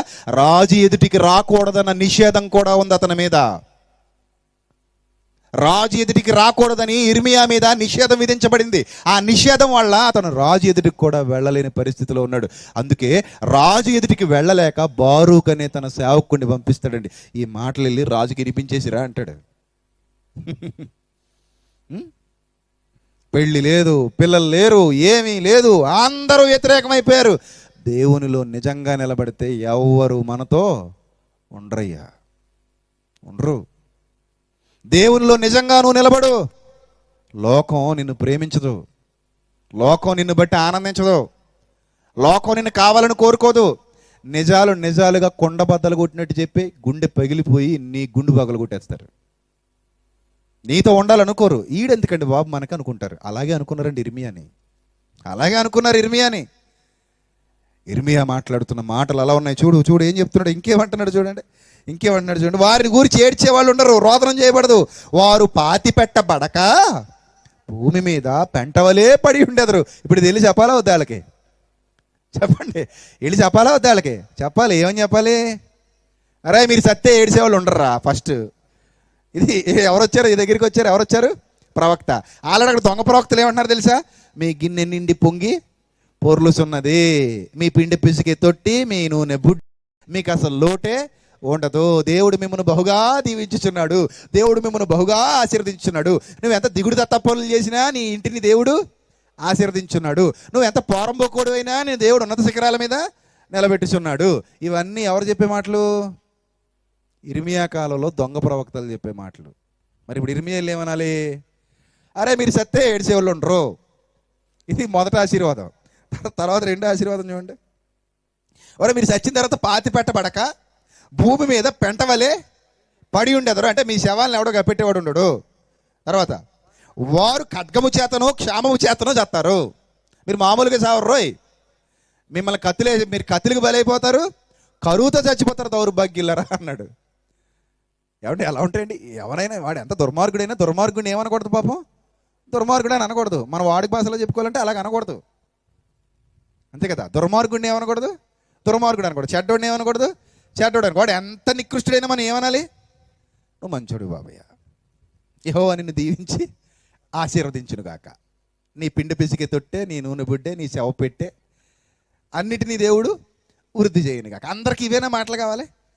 ఏమండి రేపు డిసెంబర్ 31 వచ్చింది అనుకోండి, వాగ్దానాలు అంటారు. 5 రూపాయలకి 10 రూపాయలకి అమ్ముతారు. ఇది బైబిల్లో మన మాటలు మనకే అమ్మేస్తారు. ఏమండి ఆ వాగ్దానాల మీద ఈ మాటలు రాశాను అనుకోండి, నా దగ్గర కొంటారా మీరు? 5 రూపాయలు ఎట్టి నువ్వు సచ్చినప్పుడు 7 జీవులు ఉండరు అని ఇదే వచ్చిన రాశాను అనుకో, బైబిల్లోదే కదా, తీసుకోవా? ఇర్మియా గ్రంథము 16వ అధ్యాయము 4వ వచనము వాగ్దానం. నీకు ఏంటి వాగ్దానం? చదువుకో. వారు ఘోరమైన మరణము నొందెదరు. నీకు వచ్చేసింది అది డిసెంబర్ 31 నైట్ వచ్చింది నీకు. మరి బైబిల్లో ఉన్నదే కదా, నేను రాసి పేపర్ వేసాను, లాటరీ టికెట్, నువ్వు ఇలాగ తిప్పేసి ఒకటి తీసేసుకున్నావు, అందులో ఈ మాట వచ్చేసింది. ఆనందంగా తీసుకుని ఇంటికి వెళ్ళిపోతావు. ఏమంటే చూడండి గురుగారు నాకు ఎంత మంచి వాగ్దానం వచ్చిందో, ఈ వాగ్దానం కోసం సంవత్సరం అంతా ప్రార్థనలో పెట్టండి అంటావా? ఒకసారి ఇలా తీసుకుని అటు ఇటు చూసుకుని అమ్మాయి ఎవడో చూడలేదు కదా, మళ్ళీ అందులో పడేసి మళ్ళీ గెలికి ఇంకోటి తీస్తావు. అంటే ఇది తీసుకోవడం ఇష్టం లేక ఇంకోటి తీయగానే కింద మాట వచ్చేసింది, నీ గురించి 7 జీవులు ఉండరు, ఉంచుకుంటా. ఆ తర్వాత నీ శవాన్ని కప్పెట్టేవాడు ఉండడు, అది 3వ వాగ్దానం. ఇలాంటివి ఏవి మన వాళ్ళు రాయరండి. అందుకే డిసెంబర్ 31 రోజు నైట్ పాపాత్ములు, భయంకరులు, తాగుబోతోళ్ళు చర్చిలోకి వెళ్ళి కూర్చున్నా వాళ్ళకి మంచి మంచి వాగ్దానాలు వస్తాయి తప్ప చెడ్డవి రావు. ఏంటబ్బా ఇలా జరిగింది? రాసినోడు అన్నీ మంచి రాశాడు ఎర్రిబాగులోడా, దానికంత పరిశోధన చేయాల్సిన అవసరత లేదు. రాసి అందులో పడేసినోడు అన్ని మంచి మాటలు రాశాడు, అదే నాకులెటువంటి రాయమన్నాడు అనుకో, ఇయే రాస్తాను మొత్తం. ఇవన్నీ రాస్తే నువ్వు తీసావనుకో, అప్పుడు వస్తే నీకు వరుసగా ఒకటొకటి వస్తే అప్పుడు ప్రతి పాపాత్ముడు అవును కదా. ఏమంటే డిసెంబర్ 31 నైట్కి అందరూ మంచోళ్ళు వస్తారు చర్చికి? చెప్పండి. నేను చాలాసార్లు చూశానండి, దరిద్రులు తాగుబోతోళ్ళు ఎక్కువ మంది వచ్చేస్తారంటే అక్కడికి పౌడర్లు రాసేసుకుని మళ్ళీని సెంట్లు కొట్టేసుకుని కొత్త బట్టలు వేసేసుకుని చర్చిల్లోకి. ఏటంటే వాళ్ళు వేసే ఫుల్లుగా తాగొస్తారు ఆ రోజు. ఏమంటే ఈరోజు ఎందుకు తాగారు? 31 నైట్ తాగపోతే ఎలాగా అంటే 31 నైట్ తాగాలి, లేకపోతే అన్ని రకాల బిర్యానీ ఎవరిల్లు హోటల్లో కూడా పిలుస్తారు. ఏమని? మా దగ్గర చేప, కోడి, రెయ్యి, పీత, పంది, పులుసు ఇవన్నీ ఉన్నాయిరా బాబు, ఒకటే మూట కట్టిచ్చేస్తాం, పెంట తిన్నట్టు తినే బాబు. ఇంటికి పోయి మొత్తం మూట ఇచ్చేస్తాం. నీకు ఏం ప్యాకెట్ అది? Family pack. సంబరం కింద వెళ్ళి తెచ్చేసుకుని శుభ్రంగా కాయలు ముందెట్టుకుని అది తినేయడం, తాగేయడం, దొల్లేయడం. అప్పుడు వస్తారు చర్చికి. ఇటు చర్చికి రావాలా మీరు? అలాంటి పొజిషన్లో చర్చికి వచ్చారా మీరు? అసలు మీలాంటి వాళ్ళు లోపలికి రానివచ్చా? వచ్చాడు రావడమే పెద్ద పాపం అనుకుంటూ వచ్చి మళ్ళీ వాగ్దానాలు తీస్తావా నువ్వు? 5 రూపాయలు 10 రూపాయలు ఇచ్చి ఇలాంటివే రాయాలండి వాళ్ళకి. అప్పుడు ఎవడైనా ఒప్పుకుంటాడా? ఎవడరా రాసినాడు అంటాడు. నేనే బాబయ్య అంటే లాగి పెట్టి బయటికి తీసుకెళ్ళి కొట్టండి రీడు మొత్తం అందరూ. పండగ పూట ఎలాంటి మాటలు రాశాడు రీడు? పండగ పూట ఆశీర్వదించాలి కానీ ఎలాంటి మాటలు కొట్టండి, చేత కొట్టండి అంటారు. ఎవ్వరు ఒప్పుకోరండి. మరి ఇర్మియాని ఎలా ఒప్పుకుంటారండి? దేవుడు ఎంత రిస్క్ అయిన పని అప్పగించాడండి. ఎంత రిస్క్ అండి పని, ఎంత రిస్క్ అనుకుంటున్నారు మీరు? నిలబడి చూడండి, వెళ్ళి అలా చేసి చూడండి ఎక్కడైనా. రేపు పొద్దునకి మీకు మళ్ళీ మెడకాయ మీద తలకాయ ఉండదు. ఇర్మియా చేసింది మామూలు రిస్క్ కాదండి. దేవుడి కోసం నిలబడితే ఎంత రిస్క్ చేయడానికైనా మనం సిద్ధంగా ఉండాలి. ఇతని జీవితం ఎన్నో పాఠాలు నేర్పిస్తుంది. ఇర్మియా జీవితం ప్రతి మనిషికి ఎన్నో పాఠాలు నేర్పిస్తుంది. దేవుని కొరకు జీవుడు అని ప్రస్ఫుటంగా మనకి చూపిస్తుంది. ఆ తర్వాత మాటలు చూడండి, ఎలాంటి మాటలు. వారి శవములు ఆకాశ పక్షులకు, భూజంతువులకు ఆహారముగా ఉండును. ఇదొక వాగ్దానం. వారి శవములు ఆకాశ పక్షులకు, భూజంతువులకు ఆహారంగా ఉండును. యెహోవా ఎలాగు సెలవిచ్చుచున్నాడు, నేను ఈ ప్రజలకు నా సమాధానము కలుగనీయకయు, వారి ఎడల నా కృపా వాత్సల్యములు చూపకయు ఉన్నాను గనుక రోదనము చే ఇంటిలోనికి నువ్వు పోకు, వారిని గూర్చి అంగలార్చుటకు నీవు పోకు, వారిని అసలు ఓదార్చడానికి వెళ్ళకు. ఇదే యెహోవా వాక్కు. గనులనేమి అల్పులనేమి ఎవరిని విడిచిపెట్టను. అందరూ క్రూరులు, అందరూ దౌర్భాగ్యులు. వారి పాపము ఇనుప గంటముతో లిఖించబడి ఉన్నది. వారి పాపము ఘోరమైనదిగా మారిపోయింది. అందుకే చూడండి 17వ అధ్యాయం మొదటి వచనం చూడండి. అదే ఇర్మియా గ్రంథం 17వ అధ్యాయం మొదటి వచనం చూడండి. వారి కుమారులు తాము కట్టిన బలిపీఠములను, ప్రతి పచ్చని చెట్టు క్రిందనున్న దేవతా స్తంభములను జ్ఞాపకము చేసుకొని చూడగా యోధా పాపము ఇనుప గంటముతో రాయబడి ఉన్నది. అంటే చెరగని పాపాలు, తరగని పాపాలు వాళ్ళ లిస్టులో ఉన్నాయి. యోధా పాపము ఇనుప గంటముతో వ్రాయబడి ఉన్నది. అది వజ్రపు మొనతో లిఖించబడి ఉన్నది. అది వారి హృదయములపై పలకల మీద చెక్కబడి ఉన్నది. హృదయం అనే పలకల మీద దేన్ని చెక్కుకోమన్నాడు? వాక్యాన్ని. వీళ్ళేం చెక్కున్నారు? పాపాలని. మరి అలాంటి వాళ్ళకి దేవుడు శిక్ష విధించాలా విధించకూడదా చెప్పండి? విధించాలి కదండి. అందుకేనండి పంపించాడు ఇర్మియాని పంపించి బుద్ధి చెప్పించాడండి. మామూలుగా కాదండి. అంతా ఇంకా ఘోరం ఏంటి చెప్పమంటారు? అప్పటి వరకు బాగానే ఉంది. వీళ్ళని తిట్టాడు. ఎవరిని? ఇశ్రాయేలీని తిట్టాడు, యూదులు తిట్టాడు. అరే మీ పరిస్థితి ఎలా మారిపోబోతుందరా అని చెప్పాడు. చివరికి దేని మీద పడిందో తెలుసండి దేవుని ఆలోచన. అప్పటికే సొలొమోను బంగారు దేవాలయాన్ని కట్టించి ఎక్కడ పెట్టించాడు? యెరూషలేములో పెట్టించాడు.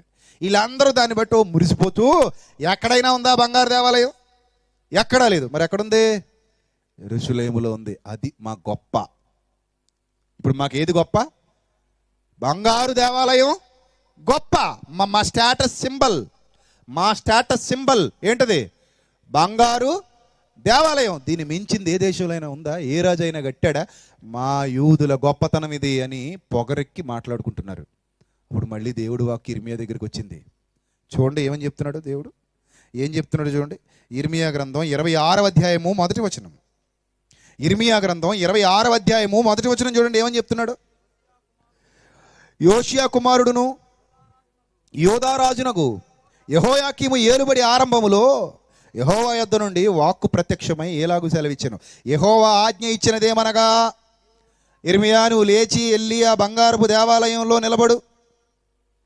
ఏ సొలొమోనైతే ఆలయాన్ని కట్టించాడని వీళ్ళు విర్రవీగుతున్నారో వెళ్ళి అక్కడ నిలబడు. నీవు వెళ్ళి యెహోవా మందిర ఆవరణములో నిలిచి నేను నీకు ఆజ్ఞాపించు మాటలన్నిటినీ యెహోవా మందిరములో ఆరాధించుటకై వచ్చు యోధా పట్టణస్థులు అందరికీ ప్రకటించు. వాటిలో ఒక్క మాట అయినా చెప్పకుండా వదలకుండా చెప్పాలి. నువ్వు రిస్కా కాదా? అతిపెద్ద రిస్క్ అండి. అతిపెద్ద రిస్క్. ఏంటి? యెరూషలేం దేవాలయంలో ఆరాధించడానికి వస్తున్నారంటే వాళ్ళకి ఆ దేవాలయం అంటే పిచ్చి. అక్కడికి వస్తున్నారట. అక్కడికి వస్తున్న వాళ్ళ దగ్గరికి వెళ్ళి అక్కడే నిలబడి వచ్చేవాళ్ళకి చెప్పు. ఏమని చెప్పమంటావు ప్రభా? చెప్పు వెళ్ళి ఏం చెప్పాలో చూడండి. ఏం చెప్పమంటున్నాడు చూడండి. ఏం చెప్పమంటాడు? నీవు వారితో ఒక్క మాట అయినా చెప్పకుండా వదలకూడదు. 3వ వచనం. వారి దుర్మార్గమును బట్టి వారికి చేయదలిచిన కీడును చేయక నేను సంతాపపడినట్లుగా వారు ఆలకించి తమ దుర్మార్గము విడిచుదురేమో. నువ్వు వారితో ఈ మాట చెప్పాలి. ఏ సేవకుడు కూడా వాక్యాన్ని దాచకూడదండి. చాలామంది ఏమనుకుంటారంటే, నేను ఇలా చెప్తే జనాలు మన తరపున ఉండరేమో, నేను ఇలా మాట్లాడితే నన్ను వదిలేస్తారేమో, ఇలా మాట్లాడితే రేపు పొద్దున్న నన్ను పిలవరేమో, ఇలా మాట్లాడితేనే కానుకలు ఇవ్వరేమో. ఏమండి ఇలా చెప్పేస్తే ఎలాగండి? ఇంత ఖచ్చితంగా చెప్పేస్తే ఇబ్బంది అండి. సమాజంలో ఇలా ఉండకూడదండి. కర్రెరగకూడదు, పాము సావకూడదు. మెత్తగా సాప కింద నీరులాగా వెళ్ళిపోవాలి తప్ప మనం ఎవరికి వ్యతిరేకం కాకూడదు, ఎవరికి నొప్పి కలిగించకూడదు. అది అసలు సేవకుడి లక్షణమే కాదు. దేవుడు అలాంటి వాడిని ఎప్పుడు యాక్సెప్ట్ చెయ్యడు. బైబిల్ గ్రంథంలో ఏ సేవకుడు ఇలా చేసినోడు లేడు. అందరూ దేవుడు చెప్పమన్నట్టు చెప్పారు. మనం కూడా ఏం చేయాలి? మనకు నచ్చినట్టు ఉండకూడదు. దేవుడు చెప్పమన్నట్టే చెప్పాలి. దేవుడు చెప్పమన్నట్టే చెప్పాలి తప్ప నీకు నచ్చినట్టు బోధించావనుకో. పౌలు అంటాడు, నేను మనుష్యుల దయను సంపాదించుకొనగోరుచున్నానా, దేవుని దయను సంపాదించుకొనగోరుచున్నానా?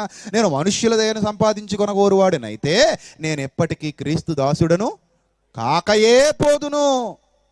మీ మెప్పు నాకొద్దు, దేవుని మెప్పు కావాలి. మీ తప్పును తప్పుగా చెప్పమన్న దేవుని వాక్యాన్ని చెప్పకుండా మీ మెప్పు కోసం దాన్ని కప్పెట్టి మసిపూసి మారేడికాయ చేశాను అనుకో, దేవుడు నన్ను నిలబెట్టి చర్మం చీరేస్తాడు. ఈరోజు చాలామంది అదే పంద, అదే కోవ. అందుకే ఆ వాక్యం విన్నప్పుడు ఎప్పుడు నొప్పి అనిపించదు, బాధ అనిపించదు. అలాంటప్పుడు మనిషి మారడం అనేది అసంభవం. అది చాలా తప్పు. అలాంటి తప్పుడు పని మనం ఎప్పుడు చేయకూడదు. అందుకే ఇర్మియాతో చెప్తున్నాడు చూడండి, నీవు వారితో ఈ మాట చెప్పాలి. ఇలా చెప్తే వాళ్ళ దుర్మార్గాన్ని విడుస్తారేమో. చెప్పకపోతే విడవరు, చెప్పకపోతే వాళ్ళ దుర్మార్గతను వదలరు, చెప్పకపోతే వాళ్ళు దేవుడి కోసం బతకరు, చెప్పకపోతే వాళ్ళు ఏమనుకుంటారంటే జీవుడి కొరకే దేవుడు అనుకుంటారు తప్ప దేవుడి కొరకు జీవుడు అని అనుకోరు వాళ్ళు. కాబట్టి నువ్వు ఖచ్చితంగా చెప్పు, ఎవరికి భయపడకు, ఖచ్చితంగా చెప్పు, ఉన్నది ఉన్నట్టు మాట్లాడు, ఎక్కడ సందేహించొద్దు, దేనికి భయపడొద్దు. వాళ్ళు దుర్మార్గతను విడవాలంటే నువ్వు అలాగే చెప్పాలి. అప్పుడు ఏమంటున్నాడు, నీవు వారితో ఈ మాట సెలవు చెప్పవలను. 4వ వచనం, యెహోవా సెలవిచ్చినదేమనగా, మీరు నా మాటలు విని నేను మీకు నియమించిన ధర్మశాస్త్రం అనుసరించి నడుచుకున్నాడనియు, నేను పెందలకడ లేచి పంపుచున్న నా సేవకులకు ప్రవక్తల మాటలు అంగీకరించుడనియు నేను మీకు ఆజ్ఞేయగా మీరు వినకపోతురే. మీరు ఇలాగూ చేసినందున నేను షిలోహుకు చేసినట్లు ఈ మందిరమునకు చేసేదను. చూసారా, యెరూషలేము దేవాలయాన్ని చూపిస్తున్నాడు. ఈ మందిరమునకు చేసేదను, ఈ పట్టణమును భూమి మీద ఉన్న సమస్త జనములకు శాపాస్పదముగా చేసేదను. యెరూషలేము ఏ పట్టణం అని పిలువబడింది అప్పటి వరకు? దీవించబడిన పట్టణం. యెరూషలేము మహారాజు పట్టణం, దీవించబడిన పట్టణం, గొప్ప పట్టణం. కానీ ఇప్పుడు ఇర్మియా వచ్చి ఏమంటున్నాడు? శాపాస్పదంగా చేస్తాను. ఎవరి మాట వింటారు? ఇర్మియా మాట వింటారా జనాలు? ఎవడరా నువ్వు లేని మాటలు మాట్లాడుతున్నావు, నువ్వు దొంగ ప్రవక్తవే, నువ్వు దయ్యం ప్రవక్తవే, నువ్వు సాతాను ప్రవక్త, నువ్వు అబద్ధ ప్రవక్తవే, నువ్వు లేని మాటలు మాట్లాడేస్తున్నావు. మా దేవుడు ఇన్నాళ్ళు మమ్మల్ని గొప్పగా ఉంచితే, ఇంకా ఇంత పచ్చగా మేము ఉంటే, మేము పాపాలు చేసినా దేవుడు మమ్మల్ని క్షమిస్తుంటే, కనికరిస్తుంటే, మేము మాకు నచ్చినట్టుగా బ్రతుకుతున్నా దేవుడు మమ్మల్ని క్షమిస్తుంటే, నువ్వు వచ్చి మాకు విరోధంగా మాట్లాడతావా అనుకుంటున్నారు తప్ప, పోయే కాలం రాబోతుందన్న సూచనలు ఇర్మియా ద్వారా దేవుడిస్తుంటే తీసుకునే యోగ్యత వాళ్ళకి లేదు. వాళ్ళ బ్రతుకులు మార్చుకోలేదండి. ఈరోజు కూడా క్రైస్తవ సమాజాన్ని చూసి నేను ఎందుకు బాధపడతాను చెప్పమంటారా? చాలామంది మీరు ఆశీర్వదింపబడతారు, మీరు దీవింపబడతారు, దేవుడు మిమ్మల్ని ఇంకా ఉద్యోగాలు ఇచ్చేస్తాడు, వ్యాపారాలు దీవించేస్తాడు, మీకు ఇల్లు కట్టి పెట్టేస్తాడు, మిమ్మల్ని విదేశాలకు పంపించేస్తాడు, మీరు పెద్ద పెద్ద ఉద్యోగాల్లో ఉంటారు, మీరు అప్పులు ఇస్తారు తప్ప అప్పులు చేయరు. మరి డ్వాక్రా రుణాలన్నీ ఎవడో మరి మాకు తెలియదు. ఇలాంటి మాటలన్నీ చెప్పేసరికి వినేసేసి వాటి కోసమే సభలకు వెళ్ళి, వాటి కోసమే చర్చిలకు వెళ్ళి, వాటి కోసమే ప్రార్థనలు చేసి, వాటి గురించే ఆలోచించి దేవుని కోసం బ్రతకకుండా పూర్తిగా లోకానికి కలిసిపోయి పాపాలు చేస్తూ జీవితాన్ని గడుపుతున్న క్రైస్తవులు ఎంతమంది లేరు? ఒక్కసారి గుండెల మీద చేసుకుని ఆలోచించుకోండి. మీ బ్రతుకులు భూతద్దంలో కనబడినట్టు మీకు కనబడతాయి. ఇది నిజం. మీ బ్రతుకులు వాక్యం అనే వెలుగులో భూతద్దంలో కనబడినట్టు మీకు కనబడతాయి. కానీ ఎలా చెప్పామనుకో, నీకు నొప్పిగా ఉంటుంది, నీకు పోయే కాలం దగ్గర పడుతుంది, మార్పు చెందు, లేదా నాశనానికి సిద్ధపడు. ఈ మాట ఎలా ఉంటుంది మనకి? అబ్బో వీడు కరెక్ట్ కాదండి, మనకి ఈయన సభలకి ఇలాంటి పిలవకూడదు, వీడు అస్సలు కరెక్ట్ కాదు. మనకి ఎలాంటి ఉండాలంటే పిండి పిసికి తొట్టి నూనె బుడ్డిగాడు ఉండాలి. వీడు కరెక్ట్ కాదు మనకి, ఈయన మనం అస్సలు పిలిస్తే మనకు పనులు జరగవు అని మీరు అనుకుంటారు. ఇలాగే అనుకున్నారండి ఇర్మియాని కూడా. పాపం ఇలాగే అనుకున్నారు ఇర్మియాని. అప్పుడు ఏమైంది చూడండి, ఏమంటున్నాడు చూడండి. ఇర్మియా ఈ మాటలను యెహోవా మందిరములో పలుకుచుండగా యాజకులు, ప్రవక్తలు, జనులందరూ వినిరి. జనులందరికీ ప్రకటింపవాలని యెహోవా ఇర్మియాకు ఆజ్ఞాపించిన మాటలన్నిటినీ అతడు పలికి చాలించిన తర్వాత యాజకులు, ప్రవక్తలు, జనులందరూ అతని పట్టుకొని, పట్టుకొని 9వ వచనం, నీవు మరణ శిక్ష నొందక తప్పదు. చూసారా, దేవుడు ఎంత రిస్క్లో పెట్టాడండి, ఎంత రిస్క్ అండి ఇది. నీవు మరణ శిక్ష నొందక తప్పదు. తర్వాత యెహోవా నామమును బట్టి ఈ మందిరము షిలోహు వలె నగుననియు, ఈ పట్టణము నివాసి లేక పాడైపోవుననియు నీవేళ ప్రకటించుచున్నావనుచు ప్రజలందరూ యెహోవా మందిరములో ఇర్మియా యొద్దకు కూడి వచ్చిరి. పట్టేసుకున్నారట, అందరూ వచ్చేసారు. ఇక్కడి నుంచి ఆయన జీవితం ఏమైపోయిందో చూడండి. బాధలు, కష్టాలు, కన్నీళ్లు, దెబ్బలు, ఇరుకులు, ఇబ్బందులు. నాన్న వాళ్ళు లేరు, అయిన వాళ్ళు లేరు, ఆదరించే వాళ్ళు లేరు. నిజాలేమో చెప్పక తప్పదు, నిజాలు చెప్తుంటేనేమో బాధలు అనుభవించక తప్పదు. ఇవన్నీ ఎవరి కోసం? నీకు ఎందుకయ్యా నోరు మూసుకుని ఉండక అన్నారు అనుకోండి. ఎవరైనా వచ్చి ఏం చెప్పగలండి వాళ్ళకి? నీకు ఎందుకయ్యా అందరిలాగా నలుగురితో అలాగా కులంతో ఇలాగని పోక? నీకు ఎందుకు వచ్చిన గొడవలు ఇవన్నీ? అందరూ ఎలా చేస్తున్నారు అలా చేయొచ్చు కదా నువ్వు కూడా. ఇప్పుడు బోలెడంతమంది ప్రవక్తలు ఉన్నారు, బోలెడంతమంది యాజకులు ఉన్నారు, వాళ్ళకి తెలియనివా ఇవన్నీ? వాళ్ళు చేయలేరు ఇదంతా. నీకు ఎందుకయ్యా ఇంత పోయే కాలం? నీ గొప్ప కోసం కాకపోతే, నీ గొప్ప కోసం కాకపోతే, ఈ దెబ్బలు తినడానికి, తిట్లు తిట్టించుకోవడానికి కాకపోతే, నీకు ఎందుకయ్యా ఇలాంటి రిస్క్ పనులన్నీ చేస్తావు? పీక మీద కత్తి తెచ్చుకుంటావేంటయ్యా? శుభ్రంగా కడుపులో నీళ్ళు కదలకుండా హాయిగా బతికేయాలి. కానీ అంతే కదా. కడుపులో నీళ్ళు కదలకుండా, కడుపులో చల్ల కదలకుండా హాయిగా అందరికీ మామూలుగా అందరితో పాటు నువ్వు చేసుకుంటూ పోతే నేను ఎవడని కాదంటాడా? మమ్మల్ని అనమని నిన్నెవడు చెప్పాడు? మమ్మల్ని అంటబెట్టి అసలు నువ్వు నీకు డబ్బులు ఇచ్చి మేము తిట్టించుకోవాలా? మమ్మల్ని అనమని నీకెవడు చెప్పాడు అని సలహాలు ఇచ్చేవాళ్ళు. ఏం చేసినా నేను ఎవరి మాటకు తలొచ్చాలి? ఎవరి మాటకు తలొగ్గాలి? దేవుని మాటకు తలొగ్గాలి. అందరూ వచ్చి నన్ను కొడతారని కొట్టరా? అక్కడికి వెళ్ళి చెప్తే కొట్టరు, గట్టిగా కొడతారు. వచ్చేసారు, పట్టేసుకున్నారు. యాజకులు వచ్చేసారట, ప్రవక్తలు వచ్చేసారట, జనులందరూ వచ్చేసారట. పట్టుకోండి ఇర్మియాని, కొట్టండి. ఎన్నిసార్లు మాట్లాడతాడు, ఎన్ని మాటలు మాట్లాడతాడు. ఇటు మొన్నేమో మమ్మల్ని అన్నాడండి. ఏమన్నాడు? నిన్ను కూడా అన్నాడండి బాబు. ఏమన్నాడు? మా శవాలు ఆకాశ పక్షులు తింటాయన్నాడండి. మమ్మల్ని కప్పెట్టేవాడు ఎవడు ఉండడు అన్నాడండి. ఇతనే మా గురించి ఏడిసి వాళ్ళు కూడా ఉండరాటండి. ఎన్నెన్ని మాట్లాడాడండి మమ్మల్ని. పోన్లే మమ్మల్ని అన్నా వదిలేసామండి. ఇప్పుడు వచ్చి దేవుడి మందిరాన్ని కూడా పడగొట్టేస్తానంటాడండి. దేవుడి మందిరం కూడా పడిపోతాను దేవుడు చెప్పాడంటాడండి. ఎంతో కష్టపడి దావీదు గారు, సొలొమోను గారు కష్టపడి కట్టించుకున్న మందిరం అండి ఇది. ఈ మందిరాన్ని కూల్చేస్తానని ఎవరు చెప్పారట? దేవుడు చెప్పాడా? దేవుడు చెప్పాడని మాకు వచ్చి చెప్తున్నాడండి అబద్ధికుడు. అసలు దేవుడు ఇలాంటి మాటలు చెప్పడండి. దేవుడు ప్రేమమయుడండి, దేవుడండి కరుణామయుడండి. మేము ఎన్ని పనికిమాలిన పనులు చేసినా మమ్మల్ని ఏమి అనడండి. అంత మంచి దేవుడు అండి మా దేవుడు. అంత మంచి దేవుడు పేరు చెప్పి మా శవాలు గెదలు తింటాయంటున్నాడు. మమ్మల్ని కప్పెట్టేవాళ్ళు ఉండరు అంటున్నాడు. మా గురించి ఏడిసేవాళ్ళు ఉండరు అంటున్నాడు. మేము నాశనం అయిపోతామంటున్నారు. మేము కత్తులును కరువులునా మా బతుకులు. ఇలాంటి పెద్ద పెద్ద మాటలన్నీ అనేసాడండి మమ్మల్ని.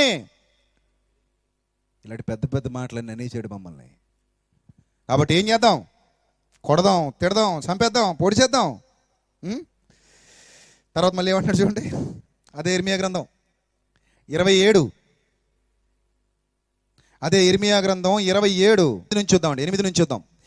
ఏ జనము, ఏ రాజ్యము బబులోను రాజు అయిన నెబుకద్నెజరుకు దాస్యము చేయనొల్లక బబులోను రాజు యొక్క కాడిని తన మీద పెట్టుకొనదో దానిని నేను అతని చేత బొత్తిగా నాశనము చేయించి వరకు ఆ జనమును ఖడ్గము చేతను, క్షామము చేతను, తెగులు చేతను శిక్షించేతను. ఇదే యెహోవా వాక్కు. కాబట్టి మీ ప్రవక్తలేమి? వాళ్ళు ప్రవక్తలు కదా, ఏమంటున్నాడు? సోదెగాళ్ళు అంటున్నాడండి వాళ్ళని. మీ సోదెగాండ్రేమి? కలలు కనువారేమి? మీ దగ్గర కాలజ్ఞానులు ఉన్నారా? ఆ కాలజ్ఞానులేమి? మీ దగ్గర మంత్రగాళ్ళు కూడా ఉన్నారా? రైట్, ఆ మంత్రజ్ఞులేమి? మీరు బబులోను రాజునకు దాసులు కాకుందరని మీతో పలుకున్నప్పుడు మీరు వారిని లక్ష్య పెట్టకుడే. మీరందరూ బబులోను రాజుకు దాసులు అయిపోతారు. ఇది సత్యం. దేవుడు మీరు చేసిన పాపాలకు మీకు ఇచ్చే ఫలితం. మళ్ళీ ఇవే మాటలండి ఆయన జీవితం అంతా, ఇవే మాటలు. తర్వాత చూడండి. మీరు మీ భూమిని అనుభవింపకుండా మిమ్మల్ని దూరముగా తోలివేయినట్లును, మిమ్మల్ని నేను వెళ్ళగొట్లునట్లును, మీరు నశించినట్లును వారు అబద్ధ ప్రవచనములను మీకు ప్రకటింతురు. అయితే ఏ జనులు బబులోను రాజు కాడి క్రిందికి తమ మెడను వంచి అతనికి దాస్యము చేయుదురో ఆ జనులను తమ దేశంలో కాపురం ఉండనిచ్చెదను. వారందరూ తమ భూమిని సేద్యపరుచుకొందురు. నేను వారికి నెమ్మది కలుగజేతును. ఇదే యెహోవా వాక్కు. ఈ మాటలన్నీ మాట్లాడుతుంటే, యెహోవా వాక్కు ఇలా ఉందని చెబుతుంటే అందరికీ నొప్పి పుట్టేసింది, అందరికీ బాధ పుట్టేసింది. ఆ తర్వాత ఇర్మియా చెప్పినట్టుగానే నెబుకద్నెజరు వచ్చేసాడు. ఏం చేశాడు చూడండి. పట్టణం నాశనం కాబోతుందన్న మాటలు అన్ని వాస్తవాలు. ఎన్ని చెప్పినా ఎవరు నమ్మలేదండి. 20 అధ్యాయం మొదటి వచనం చదవండి. ముందు 20 అధ్యాయం మొదటి వచనం చదవండి. ఇర్మియా ప్రవచనాలు పలుకగా యెహోవా మందిరములో పెద్ద నాయకుడటీడు ఇమ్మేరు కుమారుడగు షషూరు. అతని పేరు ఏం పేరు? ఇమ్మేరు కుమారుడగు షషూర్ అనే యాజకుడు పెద్దోడు విని ప్రవక్త అయిన ఇర్మియాని ఏం చేశాడు? కొట్టి. ప్రవక్త అయిన ఇర్మియాని యాజకుడు కొట్టేశాడు. ఎందుకు కొట్టాడు? అనుకూలమైన మాటలు పలకకపోతే కొడతారు, మంచి మాటలు పలికితే. అంటే మన మాటలు ఎప్పుడు వాళ్ళకి ఎలాగ ఉండాలి? అనుకూలంగా ఉండాలి. నొప్పి పుట్టిస్తే కొడతారు. కొట్టి ప్రవక్త అయిన ఇర్మియాను కొట్టి యెహోవా మందిరమందున్న బెన్యామీను మీద గుమ్మమున వద్ద నుండి బొండలో అతని వేయించెను. చూసారా? బొండలో వేసేసాడటండి. అంటే జైల్లో పడేసాడండి. ఒక బందీని చేసాడండి. నిజాలు చెప్పినందుకు బందీని చేశాడండి. తర్వాత చూడండి ఏమంటున్నాడు. మరునాడు షషూర్ ఇర్మియాను బొండలో నుండి విడిపింపగా ఇర్మియా అతనితో ఇట్లనెను, యెహోవా నీకు షషూరను పేరు పెట్టడు గాని మాగోరి మిస్సాబీజ్ అని నీకు పేరు పెట్టును. అంటే నలుదిక్కుల భయము కలుగజేసేడి వాడు నీ పేరు మార్చేస్తున్నాడు దేవుడు. కొట్టినోడికి చెప్తున్నాడు. అసలు కొట్టినోడికి మళ్ళీ అలా చెప్పాడు అనుకోండి, ఇంకో దెబ్బ కొడతాడా వదులుతాడా? ఇంకో దెబ్బ కొడతాడా వదులుతాడా? ఇంకోటి పడద్దు మళ్ళీ. అయినా భయపడకూడదండి. దేవుని సేవ అంటే పూలబాట కాదండి, ముళ్ళబాట. భయం నలుదిక్కుల నుండి వస్తూనే ఉంటుంది, దేన్ని పట్టించుకోకూడదు. సమాజం మధ్యలో సత్యాన్ని ప్రకటిస్తుంటే నేను దేవుని కొరకు అని నువ్వు నిజంగా నిలబడితే సమస్యలు వెల్లువలా నిన్ను చుట్టుముడతాయి, భయాలు కూడా నిన్ను చుట్టుముడతాయి. అందరూ నీకు వ్యతిరేకమైపోవచ్చు, కానీ ఎవరికి తలొగ్గాల్సిన పని లేదు, ఎవరికి భయపడాల్సిన అవసరత లేదు. దేవుడు చెప్పమన్నది చెబుతూ చేయమన్నది చేస్తూ ముందుకెళ్ళేవాడే నిజమైన దేవుని కుమారుడు. ఇర్మియా మనందరికీ మార్గదర్శి ప్రియులారా. ఎస్, నేనెందుకు ఇలా బతకూడదు అనే భావాలు కలుగుతున్నాయి చూడండి అతని చరిత్ర చదువుతుంటే రోమాలు నిక్కబడుస్తాయండి. ఏంటి అతను ఇంత గొప్పగా దేవుడి కోసం బ్రతికాడా? ఎస్. ఇంత తలవంచని వీరుడులా దేవుడి కోసం బ్రతికాడా? ఎస్. ఇంత గొప్ప శూరుడా? ఎస్. భయం లేదు, తన పర ఎవ్వరు తనకంటూ తనకేమనైతే ఏడ్చేవాళ్ళు కూడా లేరు, పట్టించుకునేవాళ్ళు లేరు, ఆకలైతే అన్నం పెట్టేవాళ్ళు లేరు, తిన్నావా అని అడిగిన వాళ్ళు లేరు, అతని బాగోగులు చూసేవాళ్ళు లేరు. ఎవరున్నా ఎవరు లేకపోయినా నా తోడుగా నా దేవుడు ఉన్నాడు. భయపడకని బాల్యదినములందే నాకు వాగ్దానం చేసిన నా కన్న తండ్రి ఆయన విలువైన గొప్పదైన వెలకట్టలేని పనిని నాకు అప్పగించాడు.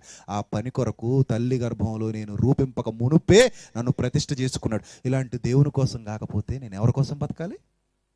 ఇలాంటి ప్రేమ కలిగిన కన్న తండ్రి కోసం కాకపోతే నేను ఎవరి కోసం జీవించాలి?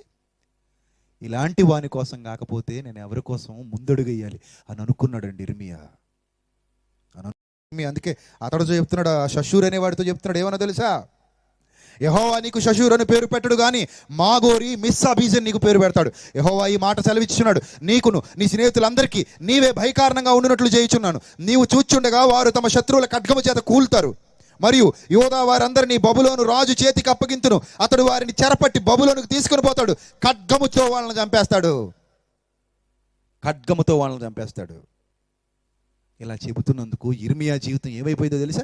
అన్ని దెబ్బలు, అవమానాలు, బాధలు, ఇరుకులు, ఇబ్బందులు. ఏమండి చూడండి జాగ్రత్తగా 7వ వచనం చూడండి ఏమంటున్నాడు. యెహోవా ఇర్మియా ప్రార్థిస్తున్నాడండి. యెహోవా నీవు నన్ను ప్రేరేపింపగా నీ ప్రేరేపణకు లోబడితినయ్యా. నువ్వు బలవంతము చేసి నన్ను గెలిచితివి. నేను దినమెల్లా నవ్వుల పాలైతిని. ఎవరి కోసం అండి నవ్వుల పాలు? దేవుని కోసం. అదే మాట కొత్త నిబంధనలో నీకు కనబడట్లేదా? నా నామము నిమిత్తం మీరు జనులందరి చేత నిందింపబడి హింసింపబడి జనులు మీ మీద అబద్ధముగా చెడ్డ మాటలల్లా పలుకున్నప్పుడు మీరు ధన్యులు. అక్కడ కూడా మనకి ఇర్మియా జీవితం కనబడిపోద్ది. నిజం ప్రియులారా, నేను దేవుని కోసం బతకాలి అని నిలబడితే జనాలు నీకు వ్యతిరేకం అవ్వచ్చు, జనాలు నిన్ను వ్యతిరేకించవచ్చు. ప్రభువుని అసహించుకున్న ఈ లోకం నిన్ను కూడా అసహించుకొని దేవుడు ప్రేమిస్తున్నాడు కదా. దేవుడు సముద్రం అంతటి వాడు. నిన్ను అసహించుకునేవాళ్ళు నీటి చుక్క లాంటి వాళ్ళు. నీటి చుక్క అసహ్యానికి బడిపడి సముద్రం అంత ప్రేమను కోల్పోతామా? ఒక నీటి చుక్క అసహ్యానికి కృంగిపోయి సముద్రం అంత ప్రేమను వదులుకోం కదా. అందుకే ప్రభువా నేను నిన్ను బట్టి దినమెల్లా నవ్వుల పాలైతిని ప్రభువా. అందరూ నన్ను ఎగతాళి చేయుచున్నారయ్యా. ఏలయనగా నేను పలుకున్నప్పుడల్లా బలాత్కారము జరుగుచున్నది, దోపుడు జరుగుచున్నదని ఎలుగెత్తి చాటింపవలసి వచ్చెను. ఎప్పుడు నా నోటి వెంట ఆశీర్వచనాలు నువ్వు వినిపించలేదు కదా ప్రభువా. నేను చాటించేదల్లా ఇలాంటివి చాటింపవలసి వచ్చెను. దినమెల్లా యెహోవా మాట నాకు అవమానమునకు అపహాస్యమునకు హేతువాయెను. చూసారా, నేను దేవుని కోసం అంటే ఏమొస్తున్నాయి? అవమానాలు. నేను దేవుని కోసం అంటే నిందలు. నేను దేవుని కోసం అంటే కష్టాలు. నేను దేవుని కోసం అంటే కన్నీళ్ళు, శ్రమలు, ఇరుకులు, ఇబ్బందులు. ఎన్నొచ్చినా నేనెవరి కోసం? దేవుని కోసం. ఆ మాటలో ఉన్న ఆనందం ప్రపంచంలో ఎక్కడ దొరకదండి. ఒక్కసారి గుండెల నిండుగా ఆ మాట అనుకుని చూడండి, ఎక్కడ దొరకదండి ఆనందం. నేను దేవుని కోసం. ప్రపంచం అంటుంది నువ్వు మాకొద్దు, నువ్వు అసలు మాకొద్దు, నీతో మాకు పని లేదు, నువ్వు ఒక వేస్ట్ ఫెలోవి, నువ్వు ఒక దౌర్భాగ్యుడివి, నువ్వు ఒక దొంగవి, నువ్వెవడు మాకు చెప్పడానికి, గెట్ అవుట్, గెట్ లాస్ట్ అంటుంది ప్రపంచం. అలాంటి టైంలో కూడా ఇర్మియా అనుకుంటున్నాడు, నేను దేవుని కోసం. I for God. నేను దేవుని కోసం, నేను దేవుని కోసం. అందుకే దినమెల్లా నవ్వుల పాలైతిని, అందరూ నన్ను ఎగతాళి చేయుదురు. యాలయనగా నేను పలుకునప్పుడెల్లా బలాత్కారము జరుగుచున్నది, దోపుడు జరుగుచున్నదని ఎలుగెత్తి చాటింపవలసి వచ్చిన దినమెల్లా యెహోవా మాట నాకు అవమానము అపహాస్యమునకు హేతువాయను. ఆయన పేరు నేనెత్తను, ఆయన నామమును బట్టి నేను ప్రకటింపనని నేను అనుకొంటినా. పాయింట్ జాగ్రత్తగా చూడండి. ఎందుకు ఇన్ని అవమానాలు నేను భరించాలి? ఎందుకు ఇన్ని నిందలు నేను భరించాలి? ఎందుకు ఇంతమందితో దెబ్బలు తినాలి? ఎందుకు రాజులకు వ్యతిరేకం అయిపోవాలి? ఎందుకు జనులందరికీ వ్యతిరేకం అయిపోవాలి? ఎందుకు నేను వీళ్ళతో కొట్టించుకోవాలి, తిట్టించుకోవాలి అని నేను అనుకుంటున్నా అది నా హృదయములో అగ్నివలే మండుచు. నేను అనుకున్నా నేను అలా ఉండలేను. ఎందుకంటే అది నా హృదయములో అగ్నివలే మండుచు, నా ఎముకలలోనే మూయబడినట్టున్నది. అప్పుడు ఏమైపోవాలనిపిస్తుంది నాకు? అగ్ని లోపల మండిపోయి ఎముకల్లో మూయబడినట్టుంటే ఏమైపోవాలనిపిస్తుంది నాకు? బరస్ట్ అయిపోవాలి, ఓపెన్ అవ్వకపోతే నేను లోపల ప్రశాంతంగా ఉండలేను. అంటే దేవుని మాట నాలో దాచేసుకుంటే అది నన్నే ఏం చేస్తుంది? కాల్చేస్తుంది అంటున్నాడండి. ఎంత గొప్ప భక్తుడండి ఇర్మియా గారు. నేను ఒకవేళ ఆ మాట చెప్పకుండా, ఎందుకు నాకు ఈ బాధలు, ఎందుకు నాకు ఈ కష్టాలు, ఎందుకు నాకు ఈ నిందలు, ఎందుకు నాకు ఈ దెబ్బలు, ఎందుకు నాకు ఈ అవమానాలు, అదేదో నాలోనే దాచేసుకుంటే పోలా? యెహోవా నన్ను ప్రేరేపించి ఈ మాట చెప్పమంటున్నాడు. నేను చెప్పకుండా నాలోనే దాచేసుకుంటే పోలా అని నేను అనుకున్నా, లోపల మంట మండిపోతుంది, ఎముకలు కాలిపోతున్నాయి. నేను చెప్పకుండా ఉండలేకపోతున్నాను. కాబట్టి నేనేమైపోతున్నాను? ఓపెన్ అయిపోతున్నాను. ఓపెన్ అవ్వకుండా నేను ఉండలేను. It's impossible. నా వల్ల కాదు. నన్ను ఎవడు ఆపలేడు, నాకెవడు అడ్డుకట్టలు వేయలేడు, నన్ను ఎవడు బంధించలేడు. ఇది ఒక ప్రవాహం. ఈ ప్రవాహాన్ని ఎవడు బంధించలేడు. నాకేమైనా కానీ నేనేమైపోని దేవుని మాటలు ప్రకటించక నేను ఉండలేను. ఇది ఇర్మియా గారిలో ఉన్న భావన. దేవుని కొరకు నా శరీరం అనుకున్నాడు, దేవుని కొరకు నా జీవితం అనుకున్నాడు, దేవుని కొరకే నేను పుట్టాను, దేవుని కొరకే నేను చావాలని ఖచ్చితమైన నిర్ణయం తీసుకుని నిలబడ్డాడు. మన ముందున్న మన మార్గదర్శి ఒక విశ్వాస వీరుడు. ఈయన గురించి చెప్పుకోవాలంటే రాత్రి సరిపోదండి. ఇంకా చాలా ఉన్నాయి ఈయన గురించి మాట్లాడుకోవడానికి. చాలా కష్టాల సుడిగుండాలో చిక్కుకుపోయాడండి. కన్నీటి సుడిగుండాలు దాటుకుని ఈదుకుని వెళ్ళిన మహనీయుడండి ఇర్మియా అంటే. మహనీయుడు. అన్నీ ఎందులో తన స్వార్థం చూసుకున్నవాడు కాడు సుమా. తన స్వార్థం కోసమో తన స్వలాభాపేక్ష కోసమో కష్టాలు అనుభవించినవాడు, కన్నీళ్ళు అనుభవించినవాడు కాదు. దేవుని పని కోసం, అందరికీ ఉపయోగపడటం కోసం, ఆత్మల రక్షణార్థమై బుద్ధి చెబుతున్నాడు. వింటారేమో అని బుద్ధి చెబుతున్నాడు, దుర్మార్గతను విడిచిపెడతారేమో అని బుద్ధి చెబుతున్నాడు, భవిష్యత్తు చెబుతున్నాడు. అయినా విననొల్లని స్థితిలో వారు ఆయననే అవమానించారు. కాసే చెట్టుకే ఏం దెబ్బలు? రాతి దెబ్బలు. అది ఇర్మియా విషయంలో ప్రస్ఫుటంగా నెరవేరింది ప్రియులారా. ఖచ్చితంగా నెరవేరింది. చూడండి తర్వాత ఏమంటున్నాడు? అది మండుచు, అగ్నివలే మండుచు, నా ఎముకలలోనే మూయబడినట్టున్నది. నేను ఓర్చి విసికి ఉన్నాను, అయినను చెప్పక మానలేదు. రోల్ మోడల్ అండి. సేవకులందరికీ రోల్ మోడల్, విశ్వాసులందరికీ రోల్ మోడల్ ఇర్మియా. ది గ్రేట్ ఇర్మియా. నేను ఓర్చి విసికి ఉన్నాను, అయినను నేను చెప్పక మానలేదు. నలుదిక్కుల భయము అని అనేకులు గుసగుసలాడగా వింటిని. ఇంక అయిపోయాడు, ఇంక దగ్గరికి వచ్చేసింది పోయే కాలం, ఇంక అయిపోతారు, ఎవరొకరు చంపేస్తాడు. అనేకులు గుసగుసలాడగా వింటిని. వారు దుర్మార్గుడని మీరు చాటించిన ఎడల మేమునూ చాటింతుమందురు. ఏమందరట? ఇదిగో మీరందరూ కలిసి ఇర్మియాను దుర్మార్గుడు అని చెప్పండి. మేము కూడా మీతో పాటు నోట్లో నోరు కలిపేసి, చేతితో చేయి కలిపేసి మనం కూడా రాయేసేద్దాం. అందరం కలిసి ఏమందాం ఇతన్ని? దుర్మార్గుడు అందాం. తర్వాత అతడు ఒకవేళ చిక్కుపడును. ఎప్పుడైనా చిక్కపడిపోతాడా? అప్పుడు పట్టేసుకుందాం. అతడు ఒకవేళ చిక్కుపడును, అప్పుడు మనం అతని పట్టుకుని అతని మీద పగ తీర్చుకొందామని చెప్పుకొనుచు, నాకు స్నేహితులైన వారందరూ. ఎవరట వీళ్ళు? ఎవరండి స్నేహితులు? నాకు స్నేహితులైన వారందరూ నేను పడిపోగా చూడవలనని కనిపెట్టుకొని ఉన్నారట. ఎంత దౌర్భాగ్యులండి వీళ్ళు. మేము ఎలాగూ పడిపోయాం, వాడు అక్కడ నిలబడి ఉన్నాడు, వాడు అలా నిలబడే ఉండాలి, మేము ఎలాగూ పడిపోయామని కోరుకోవాలండి మంచోడైతే. కానీ ఈ దౌర్భాగ్యులందరూ ఏమని కోరుకుంటారో తెలుసా? మేము పడిపోయాం కదా, ప్రస్తుతానికి ఈడు ఒకడే కొంచెం పచ్చగా కనబడుతున్నాడు, ప్రస్తుతానికి ఈడు ఒకడే నిలబడి ఉన్నాడు, ఈడు పడిపోకుండా ఉంటాడు ఏంటి, ఎప్పుడో ఒకప్పుడు ఈడు కూడా పడిపోతాడు. ఆ శుభదినం రావాలని మేము ప్రతిరోజు ప్రార్థిస్తున్నాం బాబు. చూసారా ఏం రావాలట? ఈడెప్పుడు పడిపోతాడో మా కళ్ళతో మేము చూడాలని ఇంతకీ కోరుకుంటున్నది ఎవరట? స్నేహితులా? స్నేహితులు ఇతడు ఎప్పుడు పడిపోతాడో చూద్దామని చూడాలని కనిపెట్టుకుని ఉన్నారు. అయితే పరాక్రమము గల శూరుని వలె యెహోవా నాకు తోడై ఉన్నాడు.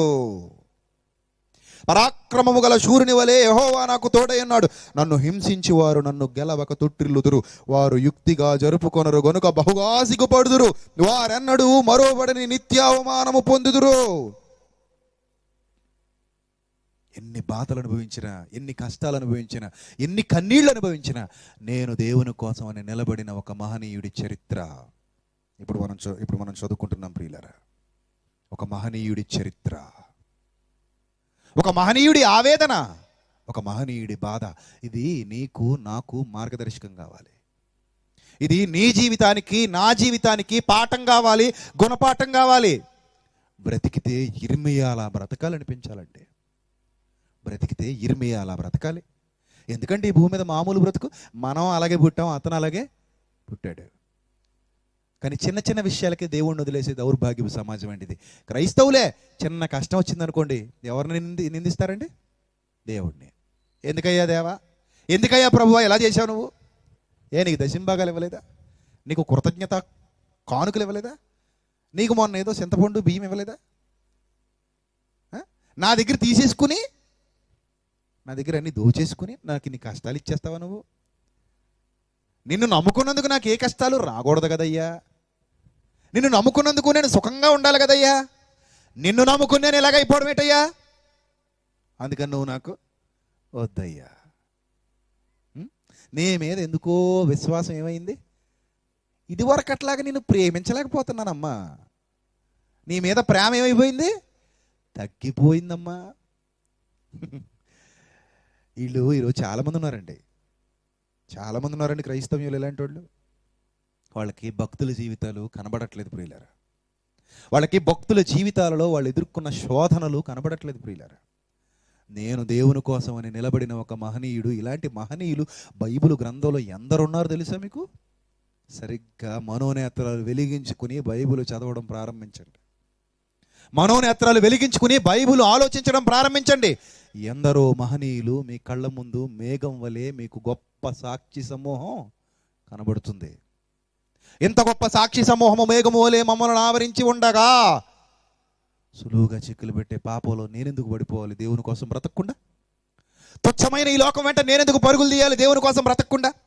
ఇంతలో కనబడి అంతలో మాయమైపోయి దౌర్భాగ్యకరమైన దేహం కోసం, ఈ లోకంలో అల్పకాల సుఖభోగాల కోసం ఆరాటపడి పరుగులు తీసి విలువైన నా ప్రభువుని, ఆయన నాకు ఇచ్చే అమూల్యమైన ప్రేమని నేనెందుకు వదులుకోవాలి? నేనెందుకు వదులుకోవాలి?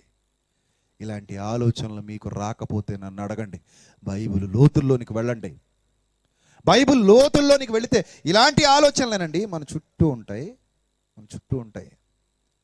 ప్రియులారా, చివరికినా ఎవరికి బుద్ధి చెప్పాడు తెలుసా? ఎవరికి బుద్ధి చెప్పాడు తెలుసా? ఐగుప్తీయులకి. ఐగుప్తీయులకి బుద్ధి చెప్పడం అంటే సామాన్యమైన సంగతి కాదు. అప్పటికే వాళ్ళ జీవితాలు, వాళ్ళ ఆలోచనలు చాలా భయంకరంగా ఉన్నాయి. ఇక్కడ చెబుతున్న బుద్ధి అంతా ఒకటే కోణం, అక్కడికి వెళ్ళి చెప్పిన బుద్ధి రెండో కోణం. ఇది అంతా ఒక రిస్క్ అనుకుంటే దీనికంటే ఇంకా ఎక్కువ రిస్క్ చేశాడు. ఇదంతా ఒక కోణమే, ఆ కోణం చూస్తే కళ్ళు బయర్లు గమ్ముతాయి, కళ్ళు చెదిరిపోతాయి.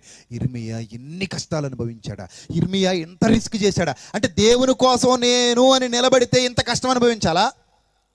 దేవుని కోసం నేను అని నిలబడితే ఇన్ని శ్రమలు అనుభవించాలా? దేవుని కోసం నేను అని నిలబడితే ఇన్ని బాధలు, ఇన్ని శ్రమలు మనం చుట్టుముట్టుకుంటాయా? ఖచ్చితంగా చుట్టుముట్టుకుంటాయి. ఇర్మియా జీవితాన్ని చూస్తే ఖచ్చితంగా అదే అనిపిస్తుంది ప్రియులారా, అదే అనిపిస్తుంది. వెళ్ళిన చోటల్లా వ్యతిరేకత, ఎక్కడా గుక్కడు మంచినీళ్ళు చొక్కించడం లేడు. వెళ్ళిన చోటల్లా వ్యతిరేకత, వెళ్ళిన చోటల్లా బాధలే, వెళ్ళిన చోటల్లా కన్నీళ్లే. ఆయనకంటూ ఎవ్వరూ లేరండి దేవుడు తప్ప. ఆయనకంటూ ఏ ఆశ్రయం లేదండి దేవుడు తప్ప. ఎందుకో తెలుసా అండి, ఆయన ఉన్నదే ఎవరి పనిలో? దేవుని పనిలో. ప్రియులారా, ఈ రాత్రి ఒక్కసారి ఆలోచించండి ఇర్మియా గారి గురించి. ఒక్కసారి ఆలోచించండి. ఇలాంటి ఒక మహానుభావుడి చరిత్ర ఇన్నాళ్ళు నేను తెలుసుకోలేకపోయినా, ఇలాంటి ఒక మహానుభావుడి గురించి కొంచెం కూడా నేను అర్థం చేసుకోలేకపోయినా, ఇర్మియా గ్రంథం అంటే ఏటో అనుకున్నానా. అలా అని అతడు ప్రేమ లేనివాడు కాదండి. అతడు చెప్పిందంతా ప్రేమతోనే, అతడు ఖండించిందంతా ప్రేమతోనే. ఏమండి మీకు విషయం చెప్పమంటారా? అతడి కన్నీళ్ళు ఎప్పుడు ఏడుస్తూ ఉండేవండి. కళ్ళు ఎప్పుడు ఏడుస్తూ ఉన్నాయి. మీకు బైబిల్లో ఉన్న మరో పుస్తకం పేరు తెలియాలి. ఆ పుస్తకం ఏంటో తెలుసా? విలాప వాక్యములు. విలాప వాక్యములు అంటే ఏంటో తెలుసా? విలాప వాక్యములు అనే పదానికి అర్థం తెలుసా మీకు? ఏడుస్తూ రాసిన మాటలంటే. విలాప వాక్యములు అంటే ఏడుస్తూ రాసిన మాటలు. ఎందుకు ఏడవాలైనా? అయ్యో, నా ప్రజలు దుస్థితి ఇంత భయంకరంగా మారిపోయింది, నా ప్రజలు ఇంత దుస్థితిలోకి వెళ్ళిపోయారు, నా ప్రజలు ఇంత భయంకరులైపోయారు, ఇంత ఇంత శాపాన్ని పొందుకున్నారు, నేను చెప్పిన మాట ఒక్కడూ వినలేదని ఏడుస్తూ రాశాడండి. ఇంకా చాలా చరిత్ర ఉందండి. చాలా కష్టాలు పడ్డాడు, చాలా కన్నీళ్ళు పడ్డాడు.